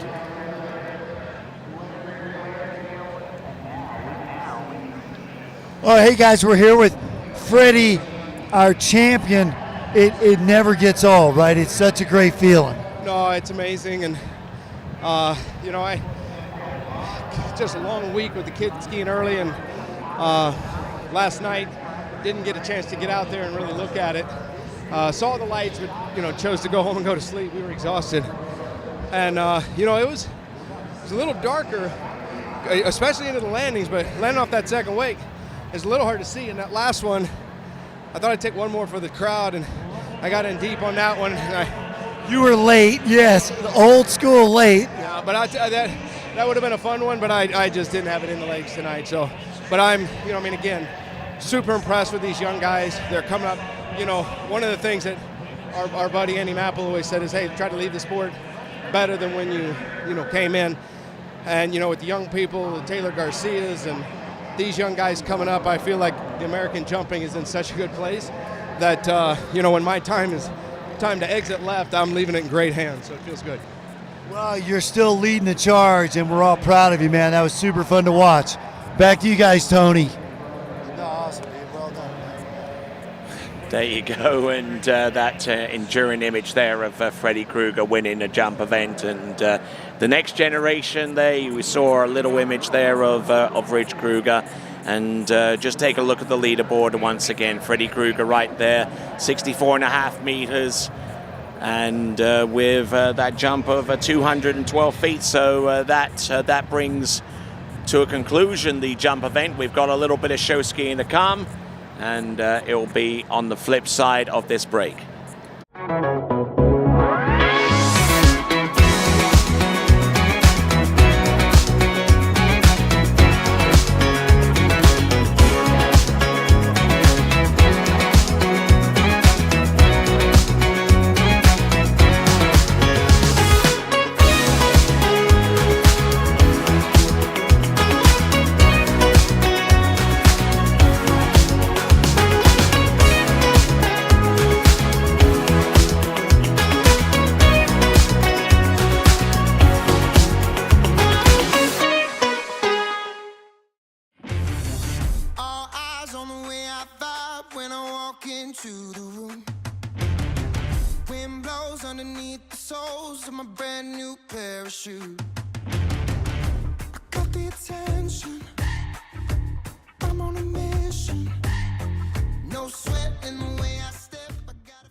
All right, then we are back, and we've got continuing coverage of the America's Cup Invitational, and got a little bit of show skiing for you to end off proceedings. So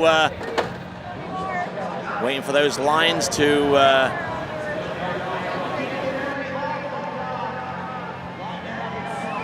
there we go. Don't know what the helmets are for, but we're going to find out in just a moment. Woo.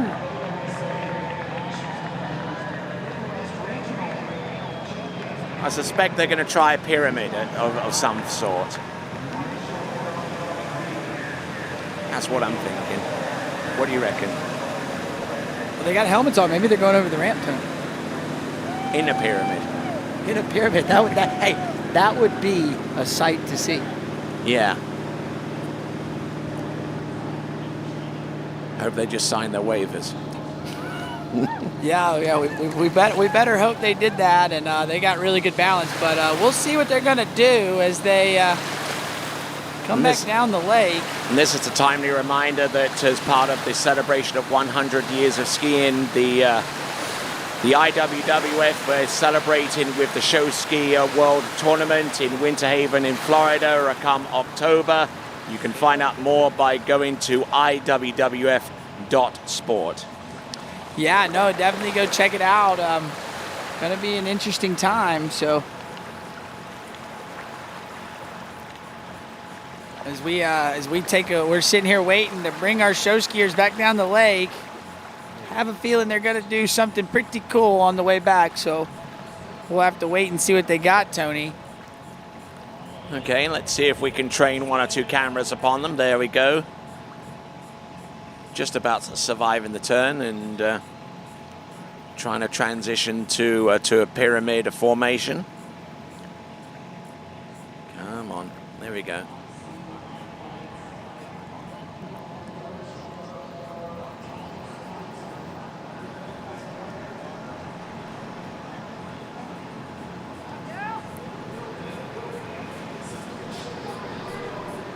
Uh-oh, here we go.